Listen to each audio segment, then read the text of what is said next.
Pew pew pew. We are live! Pew pew pew.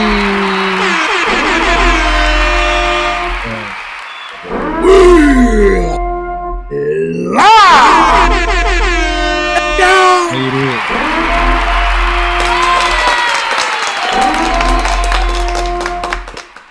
Welcome to another late night bonfire here on Five Fires. We got the one and only SoCal Tall Guy. Yo, Hell yeah. what up? We're here. Let's talk. And on the other side, we got the one and only Villain Online.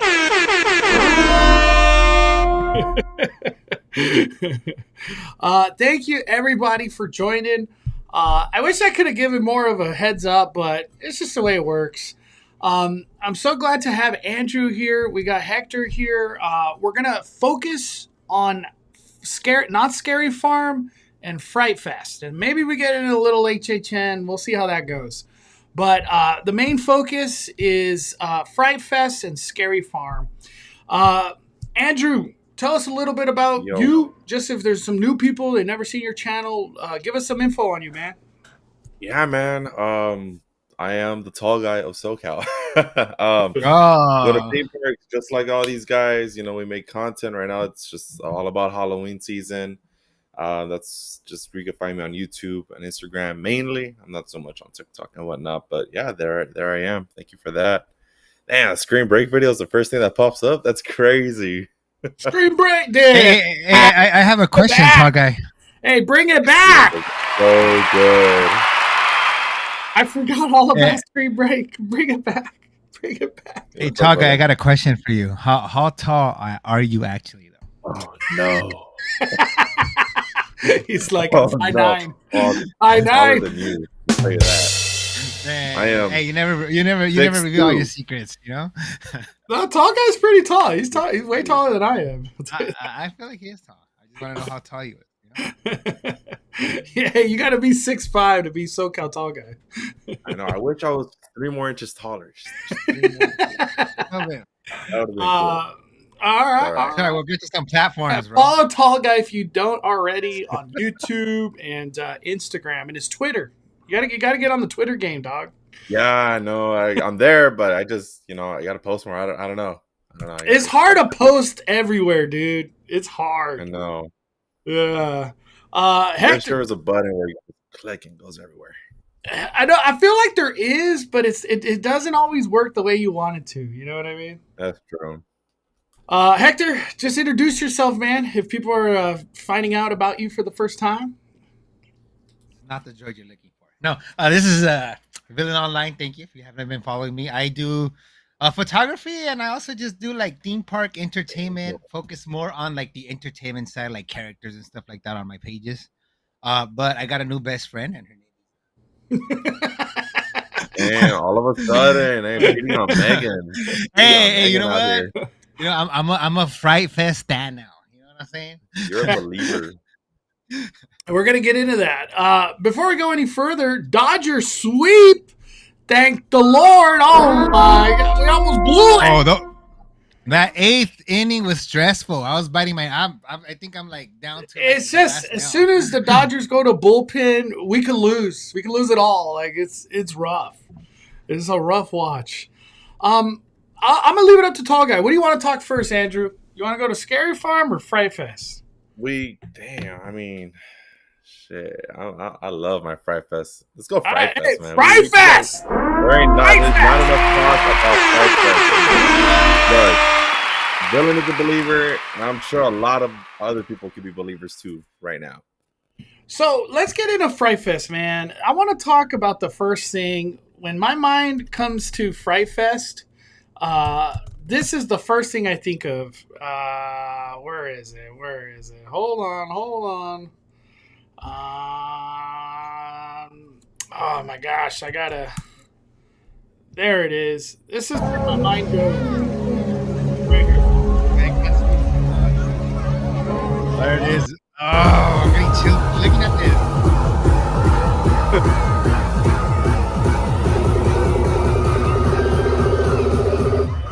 Welcome to Fright Fest. If this place was open right now, I would have left. I'm like, I'm out. So, before we go any further, we could just legitimately confirm as soon as Cedar Fair and Six Flags became one, all the money went to Six Flags. Like, I didn't even know this was in the realm of things that could happen, dude. What? What are your thoughts, Andrew? Like, did you know this was coming? During the update season, we saw the lighting rigs and the truss going around the scare zone, and I'm just thinking, it's probably just for the scare zone, so it's slider show. And here we are, big old stage in the middle. Fire towers are set up back there, and we got a proper ceremony. Yeah, with an icon this year too. Yeah. His name is just Carnage, right? Just Carnage. Carnage. Dude, he's sick. And it's a story, you know what I mean? It's story driven. Yeah. Why is Fright Fest all of a sudden storytelling? This is crazy. I'm with it, man. Giving more backstory to the zones is really cool. Maybe they're slowly making their way that way. Yeah. I mean, we could get a house dedicated to the Devil's Triangle, the first scare zone you see at Fright Fest soon. Mm-hmm. But seeing the maze Carnage about how the city came under siege was really cool. Yeah, Albert out there in Texas. I think you mean the money went to Magic Mountain. Fiesta Texas didn't get nothing. They got nothing. Y'all got Cinema Slasher. So money went somewhere out there. Hector, what are your thoughts on this ceremony, dude? Dude, honestly, like I didn't go to Six Flags Fright Fest last year, but the year before that I did go, and it's like night and day difference. Like I went in there with like this place is gonna be terrible, and I'm still have goosebumps on that. I'm like I want to go back already, Hey, give backstory why you weren't so sold on Fright Fest. Well, I remember going 2 years ago, and like first of all, when I went, half the houses weren't even open, and they opened like super late, like way late, like it's already like 1 hour before park closing. Because at that time, I believe they closed earlier. They closed like at 11 or 12 or something like that. I don't know if they closed later now, but it was literally 1 hour before Fright Fest closed, and they finally opened the houses because that was like the first year they bought like, I want to say they bought like Saw as an IP or something like that 2 years ago, I believe. Yeah, it was Saw's first year, and they opened like an hour before the park closed. Last year opening Fright Fest was terrible. It was terrible. And it was even horrible. So, they weren't even staffed. Like I walked in, and some of the lights were still on. Like on one of them, I think it was Condemned or something like that. Some of the lights were still on, and they let people walk through with no scare actors in there. I don't know. It was just I didn't get a good working maze. I'll put it like that. And 2 years ago, that's normal. Yeah, and I was expecting that this year. I'm like, all right, there's a lot of returning houses that I had a bad experience, and then we focused more on IPs when we just went with Mondo, which they were awesome. I just know we did The Conjuring first, and I got to get merch right away. Like it's that damn good, and for being Six Flags, like it's awesome. Fright Fest last year to this year, it's just a legitimate haunt. Like the operations were great, staffing was great. Like scare zones were great. Everything, they had merch everywhere. Like it felt like a good oiled machine all of a sudden. Yeah, and also to add on that, it was actually pretty exciting looking for merch because the merch is in different places. Like you have the IP house Saw, and the merch is right next to Saw. You have the Conjuring house, and the Conjuring merch is right next to Conjuring. Like it's pretty cool to see that. Like it's like makes sense. Like the merch is here. Like there's no place where I really went and they had all the merch put together. Because even so, at the main store and the entrance, they didn't have all the pieces that they had. Yeah, the Six Flags Emporium doesn't have it all, but even they had stuff that only existed in there. Yeah, Mondo got a perfect Annabelle shirt right there. A really cool Annabelle shirt. You know what? That shirt's cool, but I wish it had the IPs.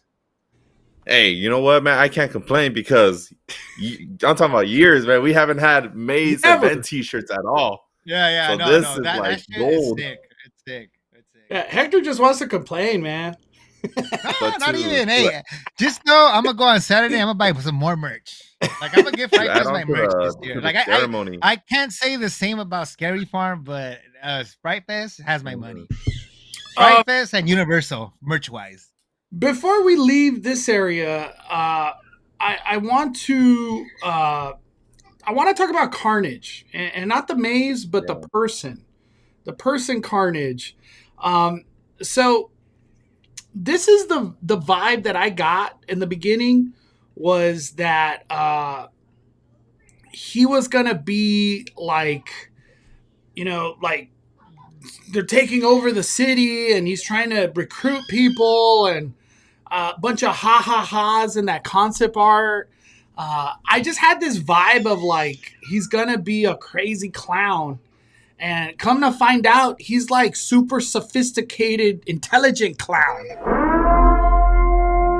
Like I wanted when I met him for the first time, I was like, "You a sophisticated ass clown? What? What in the He world?" knows too much. He knows too much. I did. He was just like continuously like, "These are bad for you. They're taking over your mind." And he does this whole spiel. What is Carnage to you, tall guy?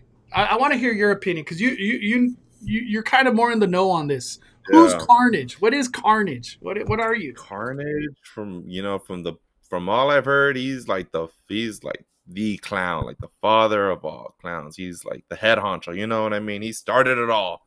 Yeah. But yeah, his motive, a little weird. It's a little weird. I did not expect that, with the whole phones and technology thing. I was like, okay, I didn't expect that at all.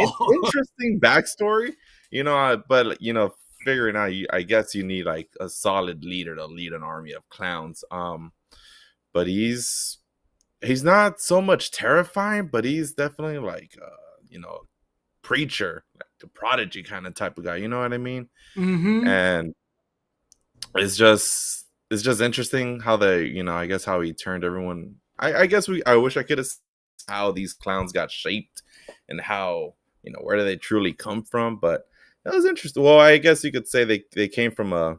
Well, do you know the backstory to Carnage, like the maze Hey, itself? bring us to light. What the heck is Carnage? I'm interested. All right, Yeah, because yeah, I do the maze. I'm like, mhm. I understand Carnage is trying to recruit people. That's as far as I go.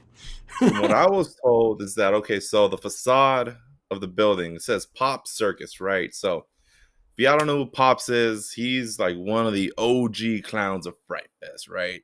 Yeah.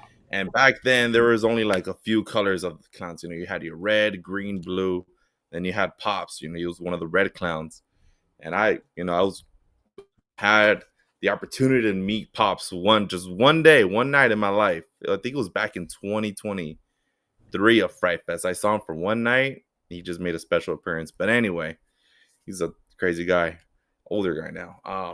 But Pop Circus, they essentially move into an abandoned warehouse, right? That's why we get the warehouse vibes. You go into a circus, you see what's up.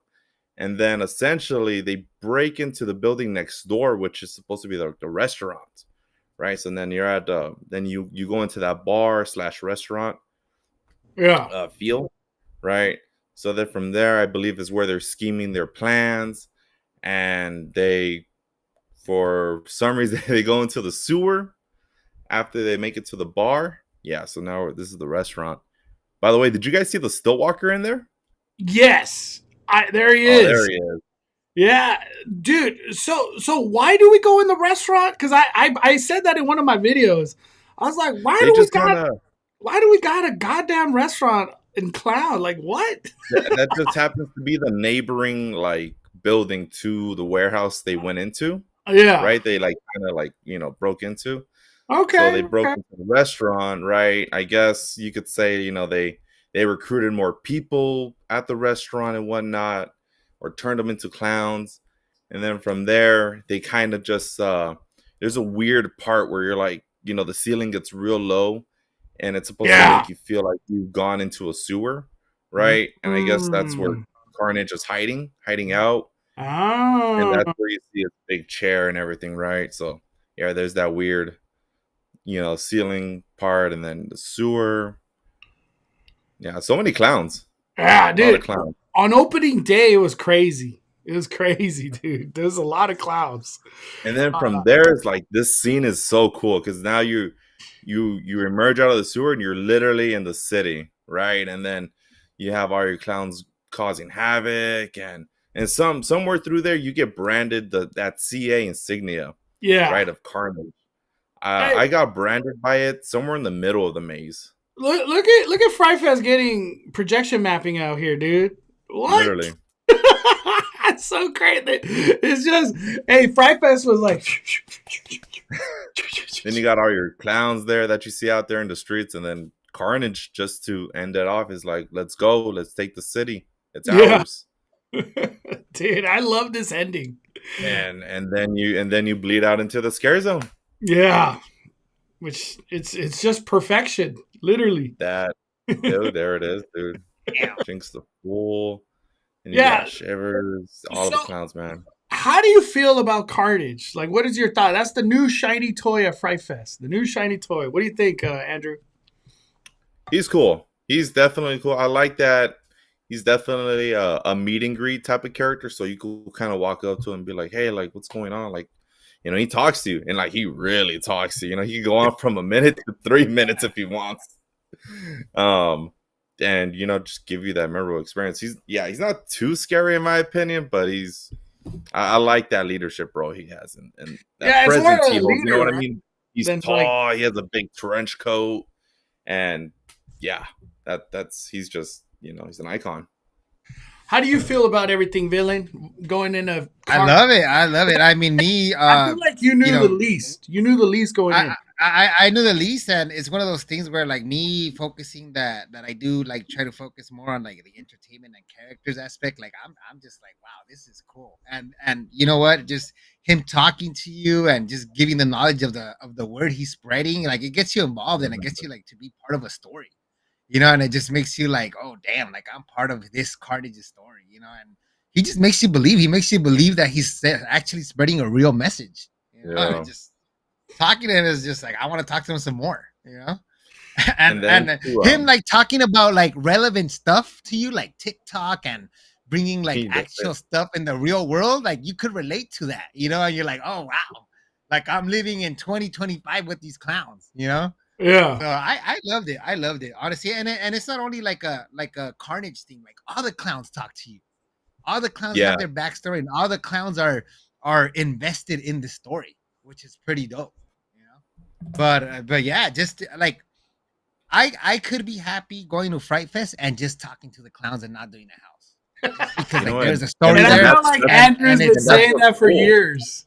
That's like what's you cool can just because go like to City Under Siege, and that's all you need.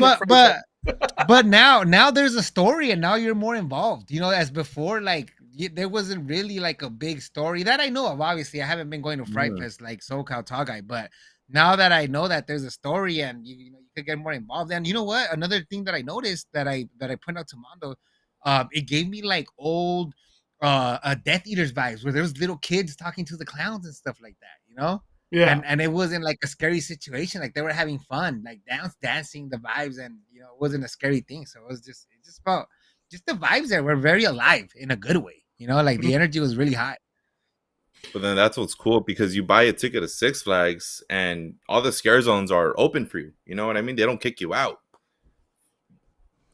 And they're the only theme park that does that. They're the only theme park that does it. It's so unique to Six Flags Magic Mountain.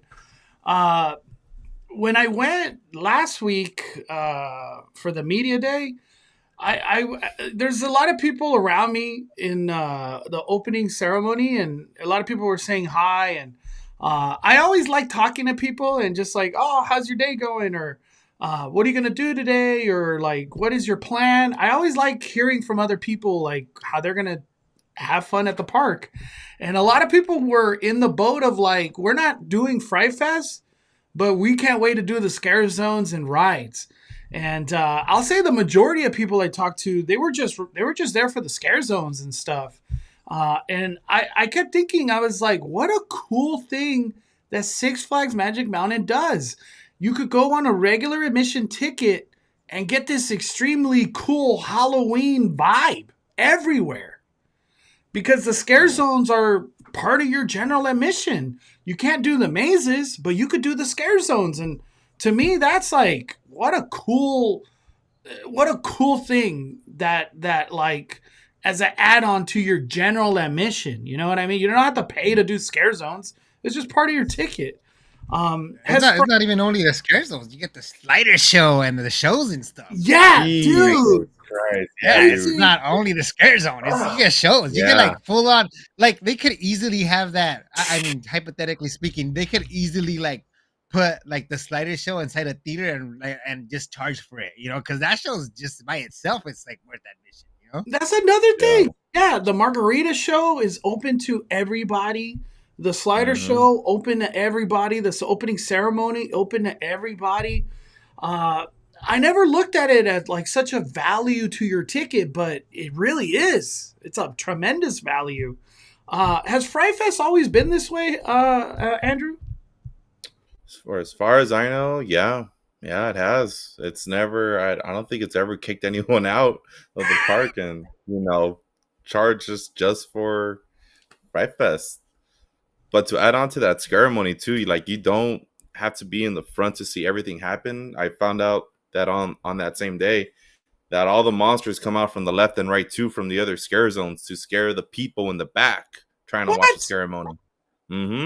Wow, I missed that. I haven't done that, dude. That opening ceremony, or like, do they still call it Unleashed? I don't even know what they call it. It's still called Unleashed. Unleashed. Their opening ceremony, Unleashed. On Saturday, that was the most crowded I've ever seen a Fright Fest. Ever. Do you agree with that, or you've seen packed days like that, Andrew? No, yeah. Even those lines for some of the mazes were pretty busy, so it was a pretty packed day for Fright Fest. Or just Six Flags in general. Do you think I think I parked that Not Scary Farm and walked all the way over. Do you think there's a resurgence of like the younger crowd that's just like, for whatever reason, they're like, let's go to Six Flags? Do you feel that's happening right now? Because I've been saying for like a month or two that like, dude, the young crowd, they're just like all about Six Flags right now. It's weird. Yeah, because they don't have to put their stuff away in a locker that charges you $2. And I always reference it to a Knott's, because Knott's is not the younger crowd. I think it's Six Flags now. For whatever reason, it's Six Flags. The I don't know, the 12-year-old to 22-year-olds, they're all going to Six Flags. It's crazy. I'll take it, man. It's just the vibes are fun, man. Just hearing kids or young adults screaming, running away from scare actors, like that's what I love to see. You know what I mean? Dude, the vibes. Let's talk about that right now. The vibes, I've never have experienced such cool, like I could hang out here for an hour easy. In the scare zone, the DJ, fire tower, dude, City Under Siege over there at DC area, it's just perfection right now. Those vibes are really good. All the clowns, the fire tower, the music. It's like there's so many scare zones just around the park. So you start off at the front of the park with Devils, right? Then, let's make a left, go towards X2. Bam, scare zone up that hill with the Grimlore Ridge, the birds, right? Yeah. Okay, let's say X2's packed for whatever reason. Let's go to Tatsu. Bam, scare zone right there. We got Nightmares. Okay, Tatsu's busy. Let's go down the hill. Thunderbolt Alley. There's just scare zones everywhere. And we can't forget about Oz. If you go that Oz, which is like Twisted Colossus. Oh, that I love Oz, dude. They have all of the Wizard of Oz characters in there. Are the two Scarecrow guys back? There's just one, but they have a Tin Man. They have a great. They have the Lion. They got a Tin Man. I didn't even go over there at all. And they have a Dorothy. What? Yeah. Damn! I have to do Oz on our next trip. I didn't know that. Damn. Today's Walk channel says even Thunderbolt Alley has characters with backstories, like the new character, the old football legend Grady Graves. Grady Graves. Can you go into Thunderbolt Alley a little bit? I want you to Yeah, talk. so the pitch for that was very it's very fit these rockabilly vibes. So in a sense, if you think if some Back to the Future characters were zombified, that's what you're getting. You know what I mean? Like that's a good way to describe it. But the makeup on these guys were heavily inspired by a Scream Break, that pop makeup, the bright colors that they wear. Yeah, and the zone is missing a lot of prop pieces still. It's not fully completed yet, from what I've been told. We're Sounds like Fright missing, Fest. yeah, that's all right. But hey, the characters are out there having fun, so that's what matters, you know. Hey, but next year, it's gonna They're be really fun to talk to. Yeah, they're hella fun to talk to. They dance with you, and I think you mentioned it too. Like if this scare zone just had like a small little live band or dude, something, a live band, Dude, yeah. a live It band would go crazy. And you know why I bring up the live band? Because it works so good with the Back to the Future experience. You know what I mean? It would go good with this. yeah. Knott's Berry Farm already does live band with Goring 20s, so it's not like out of the loop that they could do it. They could definitely do it, dude. A rockabilly Yeah, band man. right here. Yeah, these guys are all cool, and there's like different gangsters involved in this scare zone, and these guys are just electric, man. The energy is just always high here. So did it work for you, Thunderbolt Alley? What'd you Yeah, think? yeah, it worked. It definitely gave me a little bit of Screen Break vibes, because they like to have a little bit of a party vibe here and there, and they just love to talk to you and vibe with you, see what you've been up to, and yeah, it works. Dude, It works. For me. when I went through there, it just gave me like Grease vibes. Like, Exactly. Grease But then lightning. don't forget that Mhm. these monsters are also inspired by, I guess you could say, Universal classic monsters, right? So that girl we just saw her makeup was inspired by the Bride of Frankenstein. We have a Wolfman character in there. There's a supposed to be like a vampire, like Dracula looking guy. Okay, I didn't know that. Damn. Yeah, yeah. All right, all right. I thought Thunderbolt Alley was great. I just I just feel like it needs to be flushed out. Like one car doesn't really give it enough. Yeah. They're like the props, I guess you could say. It would really flush They out. keep talking about a drive-in theater. It'd be cool if they just prop up a big screen, just play some random movie up there. You know what I mean? That'd be And just cool. have multiple cars propped it up for that drive-in. I don't know, that'd be sick too. Yeah, that'd be cool. All right, Fright Fest. Hector, what sold you? Because you kind of went from 0 to 100 of like, damn, I'm in love with Fright Hey, Fest. dude. I want to buy merch. I can't wait to come back. I Hey, want to buy the pass. hey, no, How hey, did low you key, I'm get gonna to pass that moment, tomorrow. bro? How did you get there? How did They you are get open to tomorrow. It's just honestly like it's like I feel like it's totally different from like HHN. I love HHN too, and we're not gonna be able to go on Saturdays. I need something to do on Saturdays, and Knott's definitely didn't sold me this year. Knott's is one of those things where, um, I think it falls in the same category as Oogie Boogie. Like if you're a returning person to that theme park, you don't get like in my opinion, for me, I don't get enough value for what I'm gonna spend to buy something because it's a lot of returning stuff. And going back to Six Flags, I haven't been there. I wasn't there last year, and then 2 years I got a bad experience. Now coming into this year, everything was new to me, including like the old maces because the old houses or whatever they are staffed, they look good. And it's just the vibes overall, the scare zones and stuff like that. They're a lot more energetic. It gave me like, I think it fulfilled what I wanted to be fulfilled from Scary Farm that Scary Farm didn't deliver. If that makes any sense, because before the Goring 20s and Carnival, like they were what I got from Fight Fest, like the clowns and the goring people. They were like very talkative, and you felt part of the story. And me going to Fright Fest, I feel as a person, this is my personal experience. I feel like I got more of that energy of that, the clowns wanting to talk to you and involving everybody and feeling involved without me seeking the information. Like it came to me and they brought me into the story.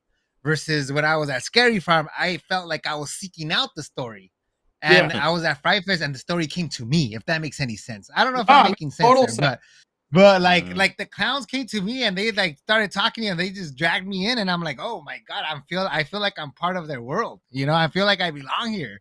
You know, I feel like one of them. You know what I'm saying? And Scary Farm didn't deliver in that aspect for me. And like I bought a We'll get Scary to Farm that. pass We'll get to last Scary year. Farm. We'll get to Scary Farm. Yeah, yeah. And I got it, but I'm just giving you the experience of why I'm like a Fright Fest fan now, because like I love HHN and I'm gonna continue doing HHN, but I want to do something where I don't get HHN out. I'm gonna need a break from HHN, you know, and Fright Fest I think is gonna deliver that hole that I'm gonna be missing on Saturdays or whatever. Yeah. And then also the IPs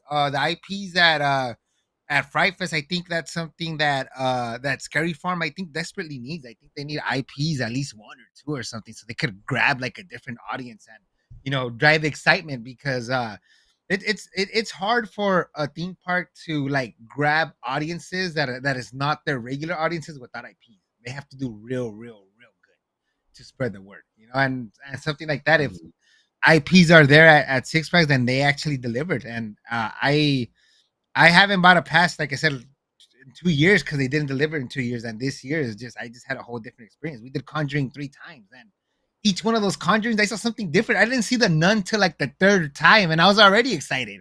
The nun that comes out of the window and she comes all the way out. Like I was like, whoa, where is that? Mondo showed me on the phone, and I'm like, let's go again. I need to see that. And it's just stuff like that. I don't know. It's like the houses weren't crazy staff like a Horror Nights house, but for the scare actors that they had, they did a phenomenal job, and I felt it, and the pacing and all that stuff, like it just gave a whole different experience than another theme park. Yeah. Oh, that scene is so cool. Yeah.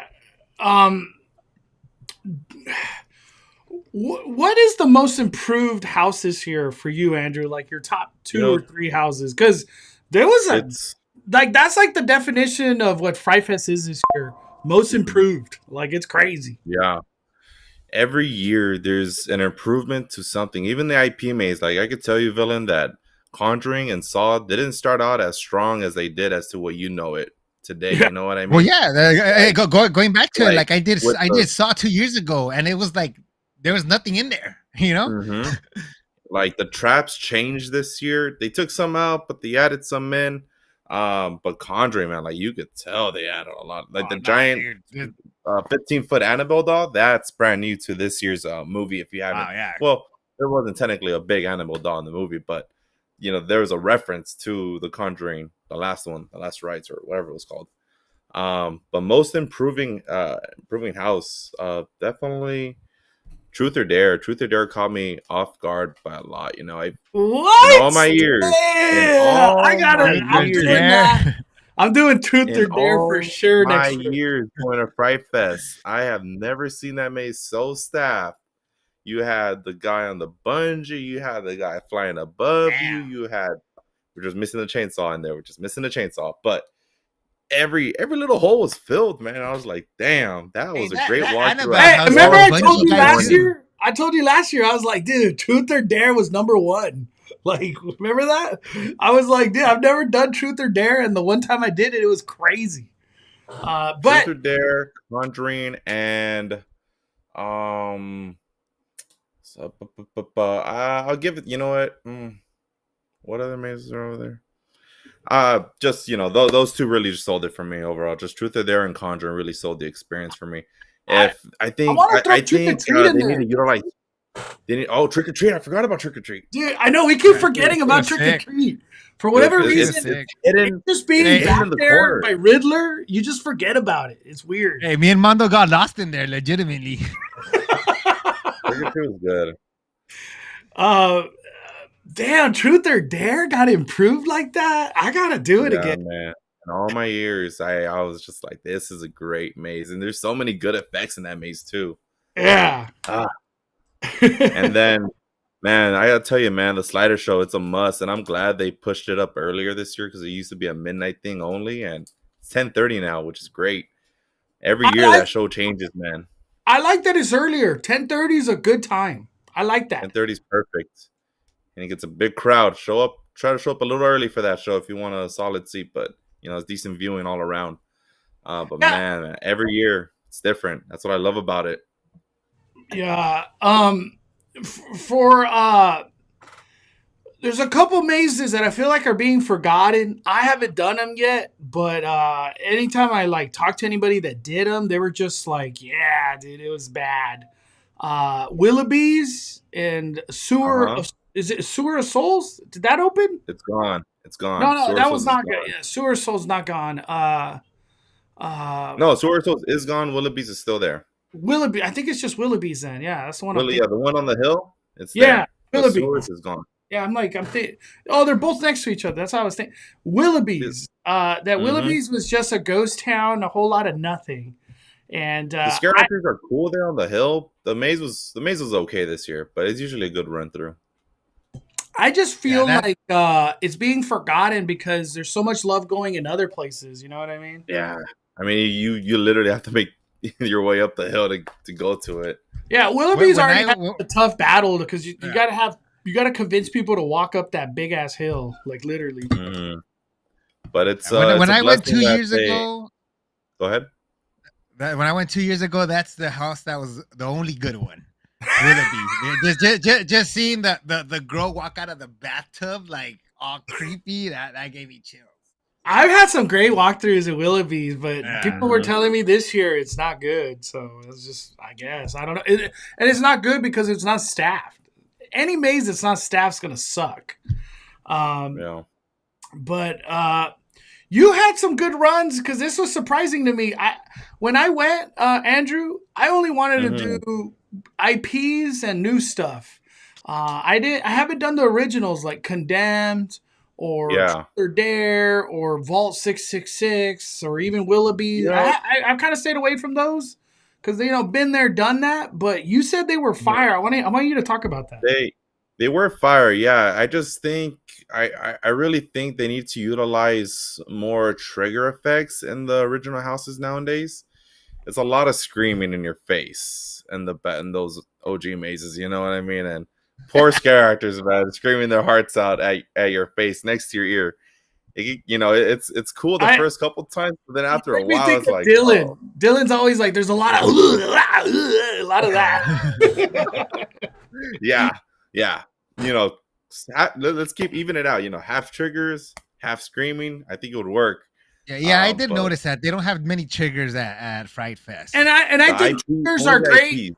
for multiple reasons. It shines a light on people, and it Mm, saves their voice. You know what I mean? Like, yeah, because screaming at people for 2 months, that's hard. It's so tolling, dude. You know. But but you said Vault you had good run throughs in the originals, man. did. Did. Nothing really changed about them. They were just staffed. That's all it is. The condemned That was house. a long way. I wish it was the house party from Scream Break, but they didn't. I don't know why they don't bring it back because it's such a vibe in that house. What's that one called again? Condemned? The one that's there right now for Fright Fest No, is just called the Condemned. party one. What's Oh, that's not party one though right now. What is it called? Condemned House Party. That's literally all it's called during Scream Break. So when it's regular, it's just condemned? Yeah. Yeah, I just want to say this to people that are in Fright Fest, like the worker people behind the scenes. Y'all need to just bring condemned the house party version. Yeah. Please. I don't want to say the scary version is not good, but the party version is just tremendously better. And it's still scary, but it's fun. The fun factor is like 1,000% higher than regular condemned. Because I remember last year I walked into it and I was like, "What the hell is this?"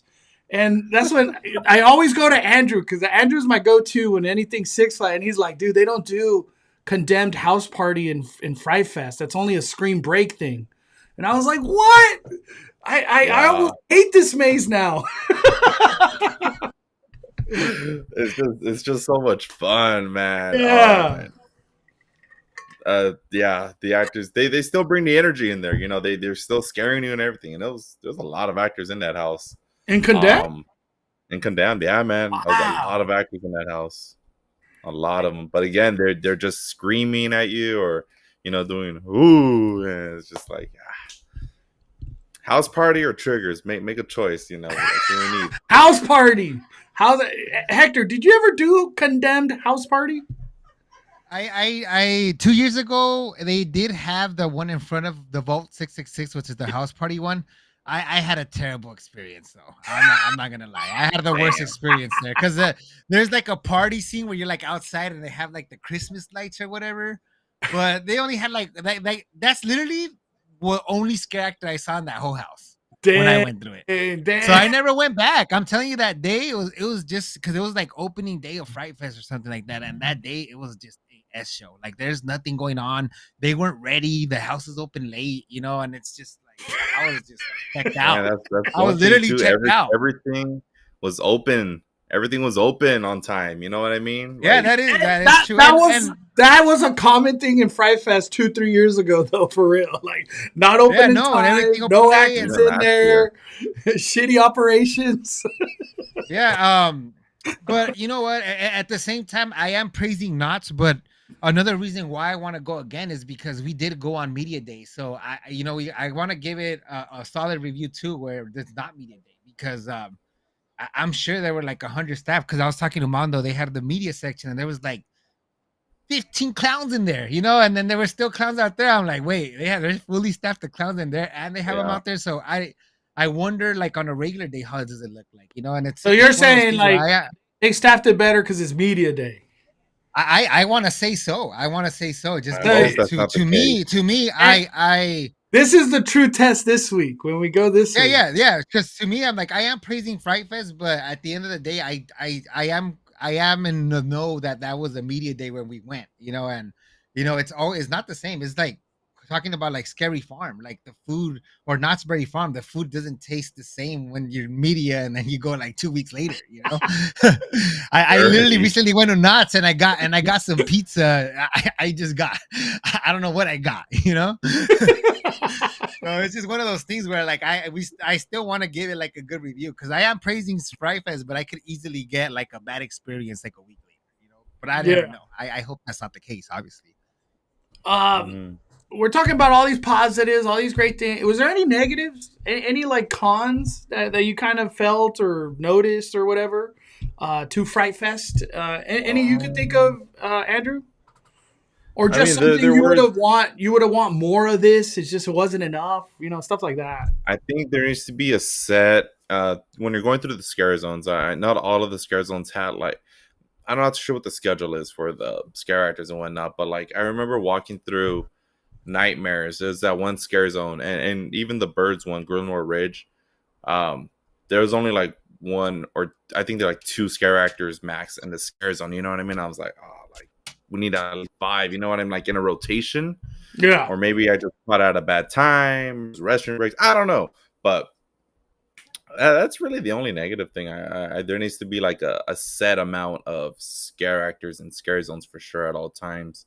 I know it could change drastically when the slider show does happen, because there was a lot of different sliders from different zones that do get pulled from, the scare zone to go do the show. And that's like easily an hour process, because you got to get ready, gear up, do the show.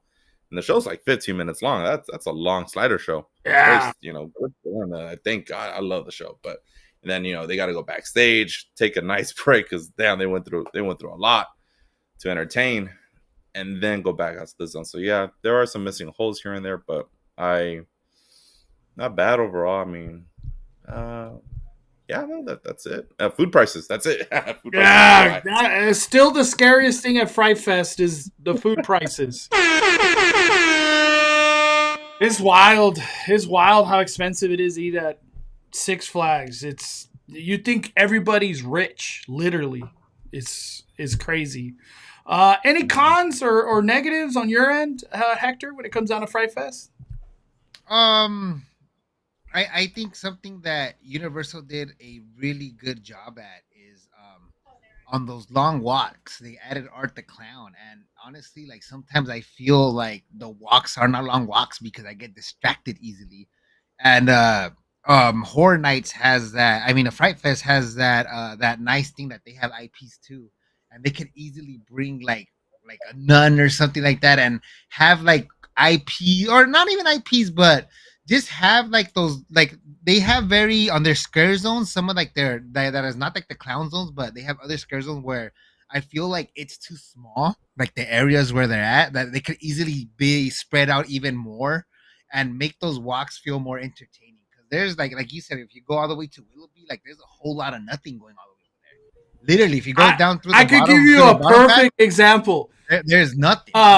Walking up the hill, or on either side of Conjuring, they should have Ed and Lorraine talking to people. Exactly. Yeah. Yeah. Oh, Exactly. Like that. that'd Like be they should so have. good. Yeah. Like it's Dirty. like they have the power of That'd having be IPs, or not even so IPs. good. Roaming They have characters. talking, yeah, they have Oh, talking scare actors. Like if they could give us like some one or two roaming characters where it would be like, ooh, shiny thing, while you're walking a long time, it just distracts you from having those long walks. Bro. Because me and Mondo did that walk, that conjuring walk, and it was just uphill of a whole lot of nothing. it It would sucked. have been nice to like, or even like they do a phenomenal job in Christmas time decorating with all these lights and stuff like that. Just add some lights or something, at least something to look at, some Instagram picture And I'm just gonna spots, throw it out there too. There needs to be roaming Sams, like legit. I don't know why there's not.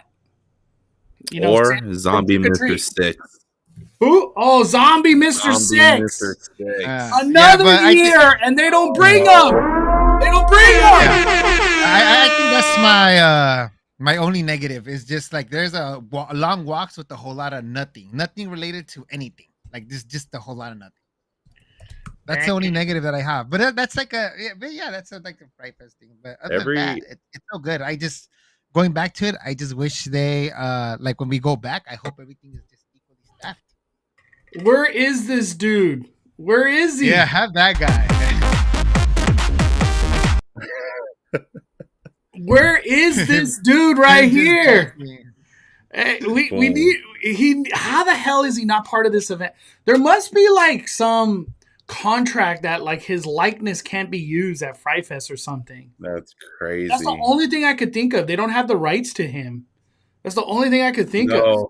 Dude, I wish back this nightmares. this song would come back, dude. I love this song they use. I just love that song. I don't know dude. It's so sad that we don't have Mr. Six Zombie, dude. So sad. Every park has their own walk around. Nas with the conductor, HHN with art. Yeah, that's what I'm saying. Like, and the conductor walks everywhere, literally every single scare zone, the whole park. Like that's what we need. I think that's what Fright Fest needs. Some more roaming areas, like a longer roaming areas. Yeah. That'd be very cool. Yeah. Honestly, though, Ed and Lorraine, they've been to Fright Fest. They were in a pre-show in Conjuring, I think, last year. So it's not like they can't do Ed and Lorraine. They should do those as outside characters. Yeah, dude, Zombie Mr. Six would be perfection. It's just Six Flags to the max. Like, this is Six Flags. This dude right here is Six Flags. And I still think roaming Sam would be so cool. So freaking cool. Is there another roaming character that we could think of that could all these IPs? There's what else? Saw. There can't be a Saw character. I don't really see that. No, you can't do a Billy the puppet on the tricycle. Yeah. And you don't want to do the old guy. I forgot his name. John Kramer. John Kramer. Yeah, you don't want to do John Kramer. Like, you want to play a game? Do you know the meaning of life? I mean, heck, they can even have some of their icons at the park now. Some of the legacy characters. They have some of the icon clowns. Jinx the Fool could be a walk around if you wanted to, interacting with some people. Margarita, she's an icon of Scream Break. She could be just a silly, fun walk around. Yeah. Yeah, or just create a new character. I remember last year they had this. Or if they don't want to do houses, just give us some roaming zombie DC characters. You know? Mm, That's crazy. Yeah. untouched potential. Yeah, Untouched potential deceased. we could, Where yeah, They have that in imagine just Mexico. zombie Batman, zombie Superman, zombie Wonder yeah, Woman. next to their respective rides, like on the way up, have a zombie Superman up there. You know? I don't know. Ah, That's crazy. why don't we have that? That is, oh my gosh, it would be. Maybe they have that card up their sleeve next year. Maybe they're thinking Dude, about it. that'll sell money. Um, That'll sell. does Fright Fest let people know, like, hey, this is the last year of this, so do it? Kind No. of like Scary Farm, they kind of, what did they say? Mesmer and Grimoire are their last year, so do it while you can. Does Fright Fest do that, or they just rock you? Hey, they rocked us with Stranger Things. Yeah, hey, I was ready to And Army of see the Dead.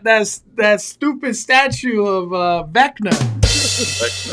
I was I'm not ready to mad at laugh it, at though. it I'm not again. mad Like, at it. what the hell is this thing, man? I'm not mad at it. I'm glad You didn't miss Stranger out, Dylan. Things. You did not miss out. Hey, Stranger Things, pa fuera! Fuera! Get out of here! Get out of here! Nobody misses Stranger Things. But no, they really don't do that yet, I guess. They didn't do it for Aftermath, Sewer of Souls. Nothing too crazy. Maybe if Willoughby's was on its way out, yeah, they'd probably say something, because that's been there since like the dawn of the dinosaurs, basically. And I I was think the there keyword is when yet, Mr. Six was because 21 years old. He had his first drink in there. Yeah, That'd be Sewer cool of if Souls. they There was start- no notice on that one. Nobody knew. No. But like, I wonder what route they're going to be taking now, as far as like, Scary Farm does every year, two new houses. Six Flags going to start doing that. Every year here's a new original, or at least one or two mazes are coming to the event now. I don't want the event to grow, just keep replacing, because what we have now is pretty staffed. So I'm happy with that. Yeah. I would imagine Sewer of Souls is going to get replaced. It'd be kind of bad to just leave it empty forever. Yeah. I'm just saying, it is a great property. It's already a bunch of sewers, literally. Just throw it in there. But I don't know. I feel like Six Flags, I just have like an optimistic outlook on what they could do, because the teams at Six Flags, like the people behind the scenes, they got some big imagination and big things they want to do. And I've talked to some of them, and they have this Six Flags Knott's thing or Cedar Fair thing. It's helping us unlock these cool things we've been wanting to do. And a prime example is how freaking good DC Hero and Villain Fest was. That DC event, well, incredible. Like, what? I couldn't believe my eyes when I was watching. And one of the people that's behind that, he said, wait till you see what we do next year. And I'm like, God damn, you guys are going bigger? I'm shook. It was a whole production this year. I just feel like Six Flags has this, like, we're going big. We're bringing it back. We're trying to do things cool again. Because, you go back 5 years ago, there was a whole lot of nothing. There was no optimism, I would say. Would you feel that way, Andrew, or am I a little wrong? Was there optimism? My Fright Fest year started around 2021. If it truly 2021, 22, 23 felt the same. You know what I mean? It felt the same. There wasn't really change. And then 2024 introduced, crazy IPs, and I think this year we learned from our mistakes last year, and we're listening to the feedback and to the guests reviews and all that stuff. So this is a new era from Fright Fest, as I quote one of the creative directors for Fright Fest. They're going in a new era this this year moving forward. So I truly believe we are. Yeah, because Carnage felt so Fright Fest. Story driven. Compared to when we did Stranger Things, it was like, what the hell is this? Like that's how I felt. I was like, what incarnations is any of it? I don't get this out of here. Oh man. You brought up a great idea the other day too, was turning that aftermath area into like a special ops infected. Dude. Yes. Can we talk about that? Because we lost that. That was a thing last year where what did they it was Army of the Dead? It was Army of the Dead, yeah. And what was the other thing? Some original thing? It was called Aftermath. Aftermath. Same concept. Six Flags truly did those things over there in that back area because they just wanted to call themselves the biggest haunt in LA. They wanted to have a one-up on HHN for whatever reason. But it was terrible. That experience was not good. It was terribly staffed, and it was just nothing. A whole lot of nothing. But what would work to perfection and bring life to that area is Special Ops Infected, like Andrew was just saying. Do you remember Special Ops Infected, Hector, or no? Oh yeah, no, dude. I have the pin right there, the last year pin. I'm like, I had to buy it. Special Ops Infected is one of my favorite houses of all time. Yeah, dude. I think I could bring up a video. I think I could bring it up so we could like give people a visual because I feel like not a lot of people did this.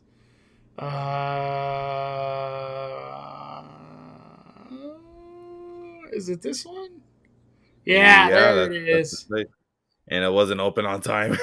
Yeah, I honestly I don't even think I did it on opening day. It never opened. I think I had to like come back to it.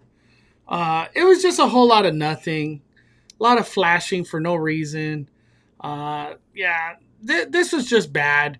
You know, and nobody I've talked to has talked about this because this did not come back. It didn't come back. Is it missed? Like, do you miss it somehow, Andrew? No, I don't because like they called it Army of the Dead, but I saw like a group of 5 zombies. You know, and the army are the statues. Yeah, the army of the statues, dude. I was really disappointed. But knock all those walls down that we're looking at right now. Open up the area. You know, put some targets in there. Grab your Special Ops Infected gun and call it a day. Special Ops Infected right there would be God mode. A lot of space. It already has cool settings for the Special Ops. It would be great to come there. Oh my gosh. And please don't change it, Fright Fest. If you bring it back, call it Special Ops Infected. It needs to be that. Yeah. Yeah. What do you think about that, Hector? Bringing Special Ops to Fright Fest. I'll be the aficionado. No, I love Special Ops Infected. If they bring that just how, even if they bring it exactly how it was, I'd love it. I love it. It's honestly on that video. I never saw that, but that video that you guys showed right now, that the props look really cool. Like that whole facade entrance looked really cool. Like if that was like staff without statues and actual characters, I think it would be a hit. Yeah. Overall, it was like 99%, a whole lot of nothing. Like it was nothing. Yeah, but like just in general, but if they made it Special Ops, though. It looks like a movie scene right there. Yeah. No, if they made it Special Ops, it's gonna work, dude. It's gonna work. Yeah. It's basically our Tram version, basically. Yeah, that's awesome. Yeah, if they bring like a Back to the Future Fan Fest experience right there, that'd be sick. I don't think Fright Fest got money like that, dog. Back to the Future. Hey, you don't know, man. Cheater fair. It's one thing having money and two things being stingy, you know? I want to ask you guys a question. If some people are on the fence about Fright Fest, because it's a drive for a lot of people, it ain't close to the majority. It's far. What would you say to be like, hey, you should do it? Like, what is something you would say to people? I'll let Andrew go first. Why Last like year was Fright Fest? Yeah, tell me, man. Fright Fest. Yeah, last year was a little bit of a tough sell. It's always the drive for a lot of people. It's too far for me. That's what it is. Now you can look at it as what we talked about earlier. Your general admission ticket gets you, all the coasters, all the scare zones, all the shows. You know what I mean? So like, it's so awesome. It's awesome just knowing that you have the shows to your, in your general admission ticket. So automatically, yes, it's an insta buy for me.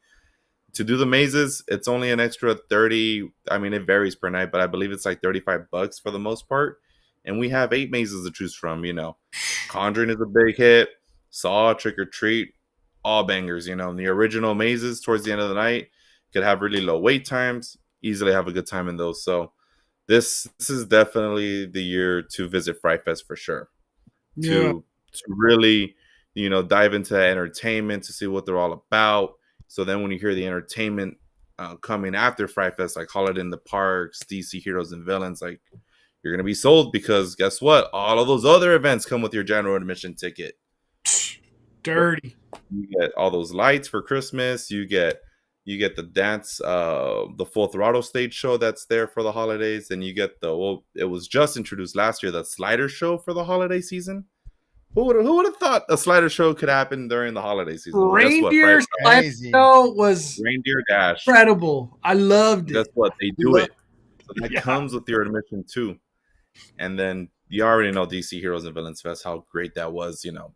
Only 3 hours of an event towards the end of the day, but the best 3 hours you'll have at Six Flags for sure. Spend a day at Hurricane Harbor, finish that day at 5:00, come over to DC Heroes, have a great time. Dude, Hurricane Harbor is immaculate this year. It was perfection, man. It's my favorite water park ever. I love Hurricane Harbor. And I always heard bad things about it, but they had this like $4 million refurb. And by the way, money from Cedar Fair. And they really did a great job. Like, it's crazy how good. What about you, Hector? What would you tell the people that are on the fence about Fright Fest? Because I feel like there's a lot of the fence people. I mean, Fright Fest has something for everybody. You get the day ops. You get all the coasters. You get, the Looney Tune characters. You get the DC Heroes because I know they're there during the day. They leave around 5, 6 o'clock. You get all of that, and not only that, it bleeds out to the nighttime. And if you're not even if you don't even like the spooky stuff, they got options like the Nobu necklace, where you could walk around and experience, a little bit of Fright Fest from far, and you get all that. I saw a lot of people wearing the Nobu necklace. Yeah, too. Yeah. I told Mondo, like, look at that, like this thing's actually selling, and I remember saying, like, look at that, that's like $80 of Nobu necklace right there. Exactly, and then going back to it, I did see like a lot of little kids and stuff like that did start during the day and went into Fright Fest, and not only that, I think it's a phenomenal value because it's not overly expensive to get a ticket there, and they close late. So you have regular park hours that go bleeding all the way to the nighttime, and you have nighttime entertainment because the slider show is not a scary thing, and it's nighttime entertainment. The show they do with the dancers right there, right in front of Revolution, I forgot the name of it. That show was phenomenal. When we saw a little bit about it, they were dancing to Michael Jackson music. Everybody was vibing. It was like a whole dance party there. They got a DJ when the slider show ain't happening, like live mixing music right there too. So it's just a whole vibe in general. Like if you're on the fence of going, they have something for you. Honestly, they have IPs, they have houses. You don't need to do spooky stuff if you don't want to. You can do spooky stuff, and you get a whole day, and you don't need to buy like that extra value for having a day and night ticket. Like a 2 p.m. ticket, early entry. It is what it is. It's either you get the Fright Fest or you don't. You don't get all those crazy add-ons. It's the ticket, and if you want to do the houses or not, that's it. Hey, them doing this DJ right here is a game changer, dude. He's live mixing right there, and it's literally live mixing. He's live mixing. Yeah, he plays good music, and he's part of the Carnage thing. He even has a clown bit. Yeah, he's in the story too. Let's get into the finale, the slider show. Dude, talk to us about this slider show, Andrew, because You know a little it's bit more than the regular person. it's a little story driven, because this year, if you went to last year's slider show, it pays off just a little bit, right? Because at the beginning, they have the Johnny Cash show, Johnny Cash song "Ring of Fire" playing, right? But then you hear this weird backwards audio of the song "We'll Meet Again Some Sunny Day," right? That song's playing backwards, but the reason that is because last year the finale of the show played that song normal. So it's just backtracking itself a little bit, right? And after that, they just, they do a little bit of song and dance movements here and there, a lot of crazy stunt sliding performances. What really changes the game this year is those damn fire towers, man. When those fire towers pop off during the show, you're goosebumps, and then everyone's just cheering, and the sliders are going crazier, and you're like, holy shit, like this is insane. Dude, they had a big crowd too. They had a big crowd. Yeah, it's a big crowd. Yeah, the slider show this year, game changer. Hector, was this your first time watching the slider show? Yeah, it was my first time, and talking about the fire towers, just seeing fire like just gives you a whole different energy. You're like, oh dang. But yeah, this is my first time seeing the slider show, and I'm glad. I was like, honestly, I'm not gonna lie to you, I was on the fence when you guys are. Yeah, hey, Hector wasn't. He wasn't ready to go for the slider. What do you mean we're gonna wait 1 hour for the slider? Yeah, so I was like, I kept telling Hector, I was like, am I the Cali Bay or not, man? Yeah, but like no hate to the Gauntlet and their slider show. Villain, real quick. Just like, look, no hate to the slider show and the Gauntlet over there, but theirs is the same show every year. This right? slider this show changes is better every than the year. Gauntlet. Because this show, first of all, going back to it, versus the Gauntlet, this show's a lot more alive, and you get that upper energy where you're like excited and happy, and you just get positive energy. Versus Knott delivers on the spooky, low, calm energy. Like, this is horror dark. This is high energy, and that's what I prefer. I prefer the high energy, the fire towers. Just like, I'm pumped. And then they do some phenomenal work. They slide on people like if it was a skateboard. I was like, oh my god, they doing all this stuff. Stuff that's not possible that I've never seen before. So no, this show's sick. I'm glad I stayed. I'm glad I was convinced. I'm a believer.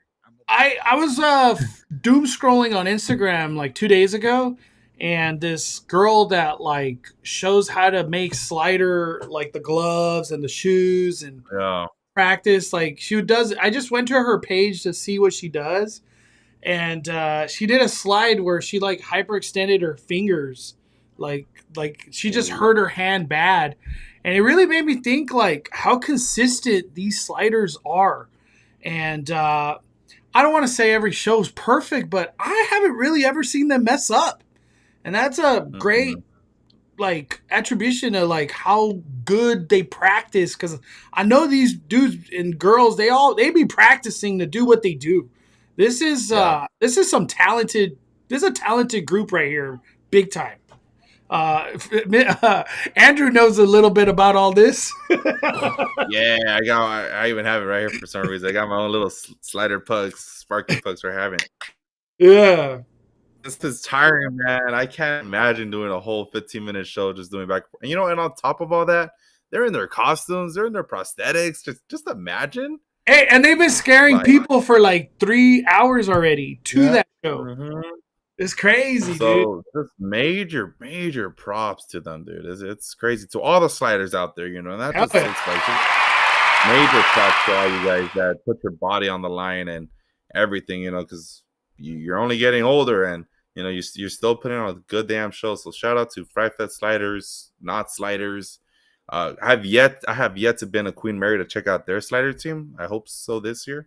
Yeah, they brought the slider show back this year. They brought it back. Mm-hmm. It was there in 2019 and before, but they brought it back finally this year. Not last year, but this year. So I really want to check them out too. But yeah, Fright Fest slider shows, it changes every year, man. So like, you're not going to see the same show next year. I'll tell you that. Yeah. Their choreograph is crazy, dude. And it's all done internally.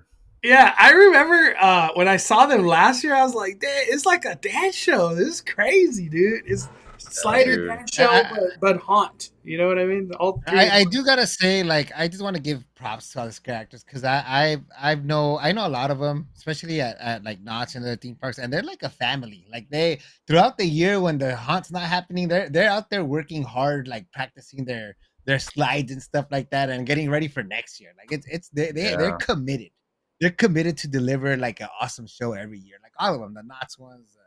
Six Flags goes everywhere. Like they're like a whole family thing, and you know it all starts off with Midsummer Scream, and most of them go there and deliver like their first show of the year. Arcade Brigade, yeah. Dude, closing thoughts on Fright Fest, so we could get on to some Scary Farm. You go first, Hector. Honestly, I can't wait to go back. I just I hope I get the same experience. I'm hoping to go there this weekend. I did go to Media Day, but you know I'm already excited, and I haven't done. I just feel like you're jinxing us, fool. You're gonna this weekend. Hey, no actors in all the mazes. I'm trying to put it out there that you know I want Six Flags to give me the hype I want, and I hope they deliver throughout the whole year.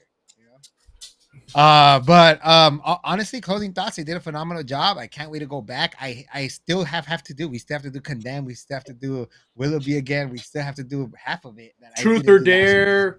We still have to do Scare Zones. We haven't done all of them. Yeah, exactly. I haven't done half of Fright Fest, and even though I didn't do half of Fright Fest, I was there almost the whole night, which is pretty darn good. Like I only did half of it, and I still had enough, and that was even with the Express. You know, like with the Express, I only did half, so which is nice. I'm excited. Closing thoughts. I want to go back. I'm excited. They did a phenomenal job. I'm gonna go back. What about you, Andrew? What are your closing thoughts on Fright Fest? Closing thoughts on Fright Fest. Buy your ticket. Give them a shot. Give them a chance. You know, pull up at 3:00. Enjoy a coaster or two. Then wait for opening ceremony and just enjoy the vibes, man. This is a new era for Fright Fest. I feel it in the air, man. It's different. It's good different. It's a good different, man. But like Villain said, I hope, you know, everything stays staffed past that media day, and what you guys experience, you know, on your next visit is, you know, the same as what you experienced that media day. But if you're thinking about it, give it a shot. Just give it a shot. Make it a Six Flags day. Get out there early because you don't want to park all the way in Timbuktu. You know what I mean? Oh yeah, that's a repark. Oh God, it sucks. On a Saturday, you show up after 3. You're parking whatever the furthest thing is. You're parking over there. It might even go further than the furthest thing. Might. Dude, Six Flags is gaining popularity, man. It really is. I'm seeing it. Yeah, so give them a shot, man. If I know a lot of people in the comments, it's either too far, or they just think of Six Flags as a Temu of HHN. Don't know. No, I hate when people make that comment, man. Every scare actor out there works damn hard, man. All these haunts, nothing's the same. Nothing's the same. No, nothing. Yeah, I feel like Fright Fest is very different from HHN. It's not like even Fright Fest and Scary Farm, like they're not the same. They're not the same at all. I don't consider them different values. Yeah, and Fright Fest is a good value. So buy your ticket. Jalen Marie, I'm going on Friday to Fright Fest. Should we get express passes? That's a great question. You think express is worth it, like on a Friday or Saturday, or nah? Save your money. Depends what your game plan is. I'd say if you're not familiar with the lay of the land, yeah. If you don't have a game plan, sometimes you can get caught up in a lot of things in the scare zones and the shows. Like, if you really want to experience everything, yeah, I give it a shot. But like towards the very end of the night, it doesn't get busy. You know what I would say? If you're trying to do mazes multiple times, I want to do Conjuring 3 times, 4 times, you have to buy the Fast Pass thing. But if you're trying to do stuff one time, for the most part, I wouldn't recommend it. Because like Andrew's saying, everything kind of calms down around 10, 11. Like around 10, 11 o'clock, yeah. Yeah, so save your money and get in and out. There you go. What do you think about... Hey, that's I was waiting for that one. In and out.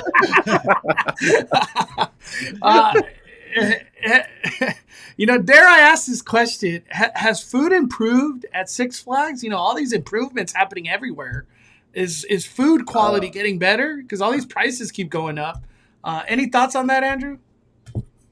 Honestly, I mean, like, it's still the same theme park food. I think their Oktoberfest food looks pretty good, but you're still paying well over $20. But whatever you eat, all comes out the same way anyway. So just go to In-N-Out. Go to In-N-Out.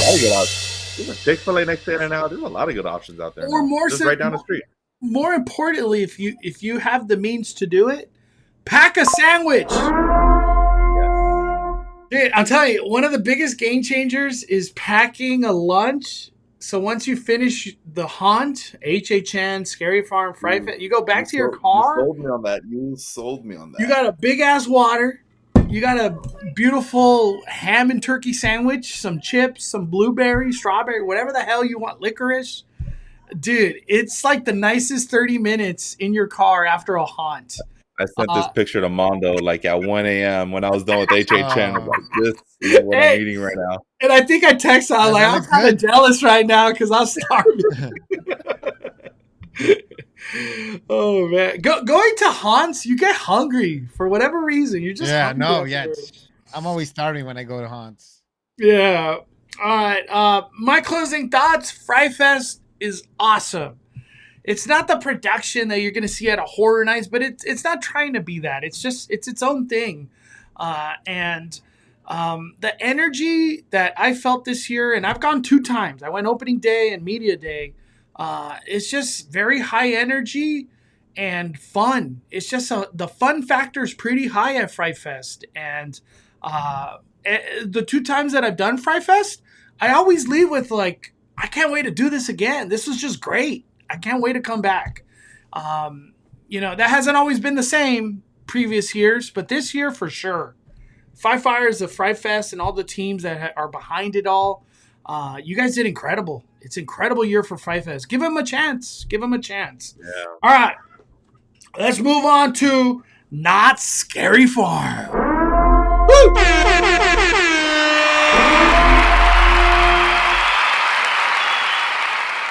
So, Knott Scary Farm,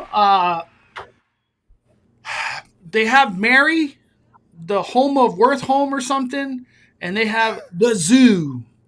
And then the zoo after dark or lights out. I don't know what they call it. They call it lights out. The zoo lights out. Those are the 2 new shiny toys out there. They did have the hanging, and for the most part, that is kind of it. But as a whole, I haven't really had a chance to do Mesmer, Grimoires, Chilling Chambers, Room 13s, Goring 20. I haven't done none of this stuff. I just did the new stuff. That's the mentality I had on opening day. Andrew has got to experience way more of the event than I did because he went recently. I want you to talk about it, man. Talk about it. How was your day last week, man? See, it was good. I spent most of my time in the scare zones that day. And it was a good experience, scare zones, always packed, always jam-packed with scare actors. There's no doubt that you'll be, run into a scare actor. You walk anywhere, you're going to get a guarantee, guarantee. Ain't no doubt about it. Did run through my favorite mazes. Cinema, I did do Mesmer, which is Cinema Slasher is just good, man.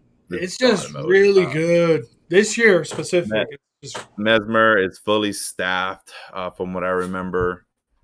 Any day you go now because it's on its last leg, which is cool. Seeing everything run in that maze. Same for Grimoire too, but I think I'm retiring Mary. To be honest with you. I'm retiring Mary. You said retiring? I'm retiring. I think I'll probably give it one more walkthrough, but that's the last thing I thought I was gonna hear right now. I can't. I rather wait an hour. I actually did wait an hour for the zoo lights out, and well worth the wait. I had a lot of fun in the zoo. But Mary, it's not selling for me.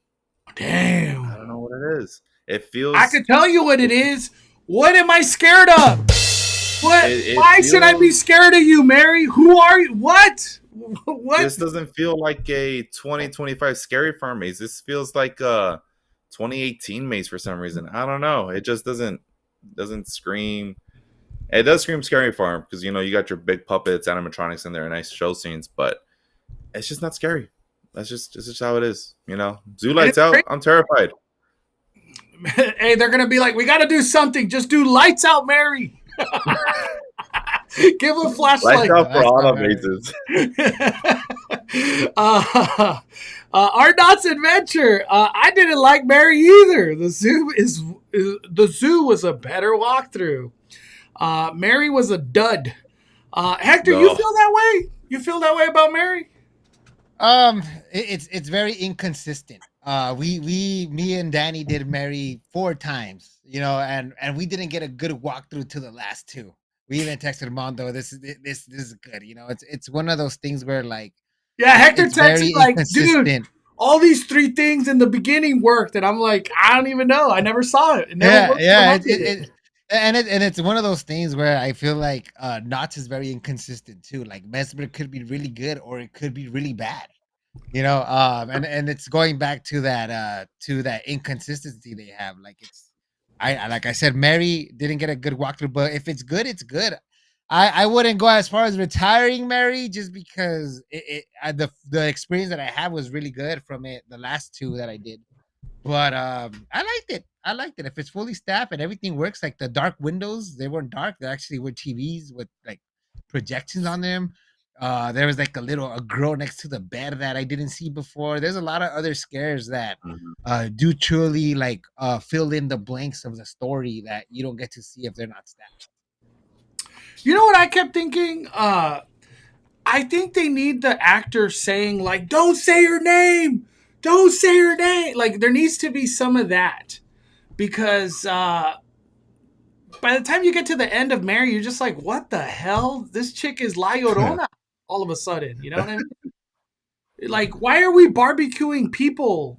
Why am I in the basement with this like bed sheets person? It's just you're just confused as hell always. Why is the room upside down? I what? And at the same time, I keep saying it. Mary needed to kill people. I want to see her do something, possess somebody. You know, what are you doing? That's my arguments for Mary Have is some of that hardcore heavy metal music on during the maze. I don't know. You know, they had that Yeah, during the I trailer. agree because they delivered real well on the storytelling for Grimoire, you know, and they could have easily delivered a good story for Mary too. Just yeah. do you guys miss Waxworks? I was I about to say I I miss Waxwork. I low key miss I that know. was I good. kind of That want to last say year it too, was really and good. I was Hey, sick of Waxworks. I was sick of it, but but I miss it did you now know there's because like did you know there's some of like that interactivity in the zoo? Like if you go to the cages, there's a button you could press and it'll play like a spiel for you. are they You working guys now? notice Because that? on opening day they weren't for me. On light during lights out, they don't work because Oh, the okay. yeah during if you go during lights out, the buttons won't work. But if you do it before lights out, yeah, it'll play a spiel, a little thing audio for you. Mondo really needs to try Lights Out because you haven't tried it, huh, Mondo? No, I don't know when Really? I'll be back to That was Scary really good. Farm. I haven't passed to Scary Farm, so I could go whenever, but I don't have any planned dates right now. Our Not to Venture, everything worked when we walked through it, or walked through, but it just wasn't scary until the end of the maze for me, at least. Yeah, when I did Mary, my first thing was like, wow, all this build up and build up and build up, and then shit goes down, and you're just kind of like, what the hell? I don't know. It's just a odd flip of a switch that kind of didn't work. Um, what are some improvements that you would throw out there, Andrew? Because you've done a lot of haunts over the years. Is there some Man, things I that can mean, make it better? Like in your opinion, like what for would you say for just for for for just Mary, Mary, Mary in just specific? Mary, man. I gotta go through it one more time to give you a proper answer. But damn, dang, I guess that interaction with the actors because they're just like looking at you all scared and like don't want to say anything. You know, it'd be cool if they kind of talk to you or have some kind of audio. I don't know. And that goes to what I was saying is like, don't say your name. Yeah, Mary's exactly. That'll be Yeah, because cool. they this did demon such called a, Mary. such a good Don't say her build up with name. the promo video. It needs some. You know, Everyone, because I guarantee everyone walking through is saying Bloody Mary. You know what I mean? It's it's getting played out for them. I don't know, but it really isn't Bloody Mary, kind of, right? It's just Mary, or no? No, it is Bloody Mary. Yeah, it is Bloody Mary. They say Bloody Mary in the trailer. Damn. Yeah, the video was like.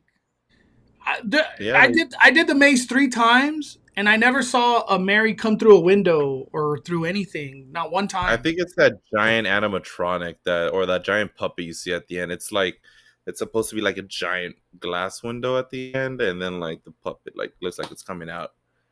What? It's like, a window? She's coming through a window? Yeah. Big? I didn't even know that. Yeah, it's like at the very end. That's what it looks like to me. But yeah, I don't know. You can't get me to go into Marion for a while. I'm okay. And room 13.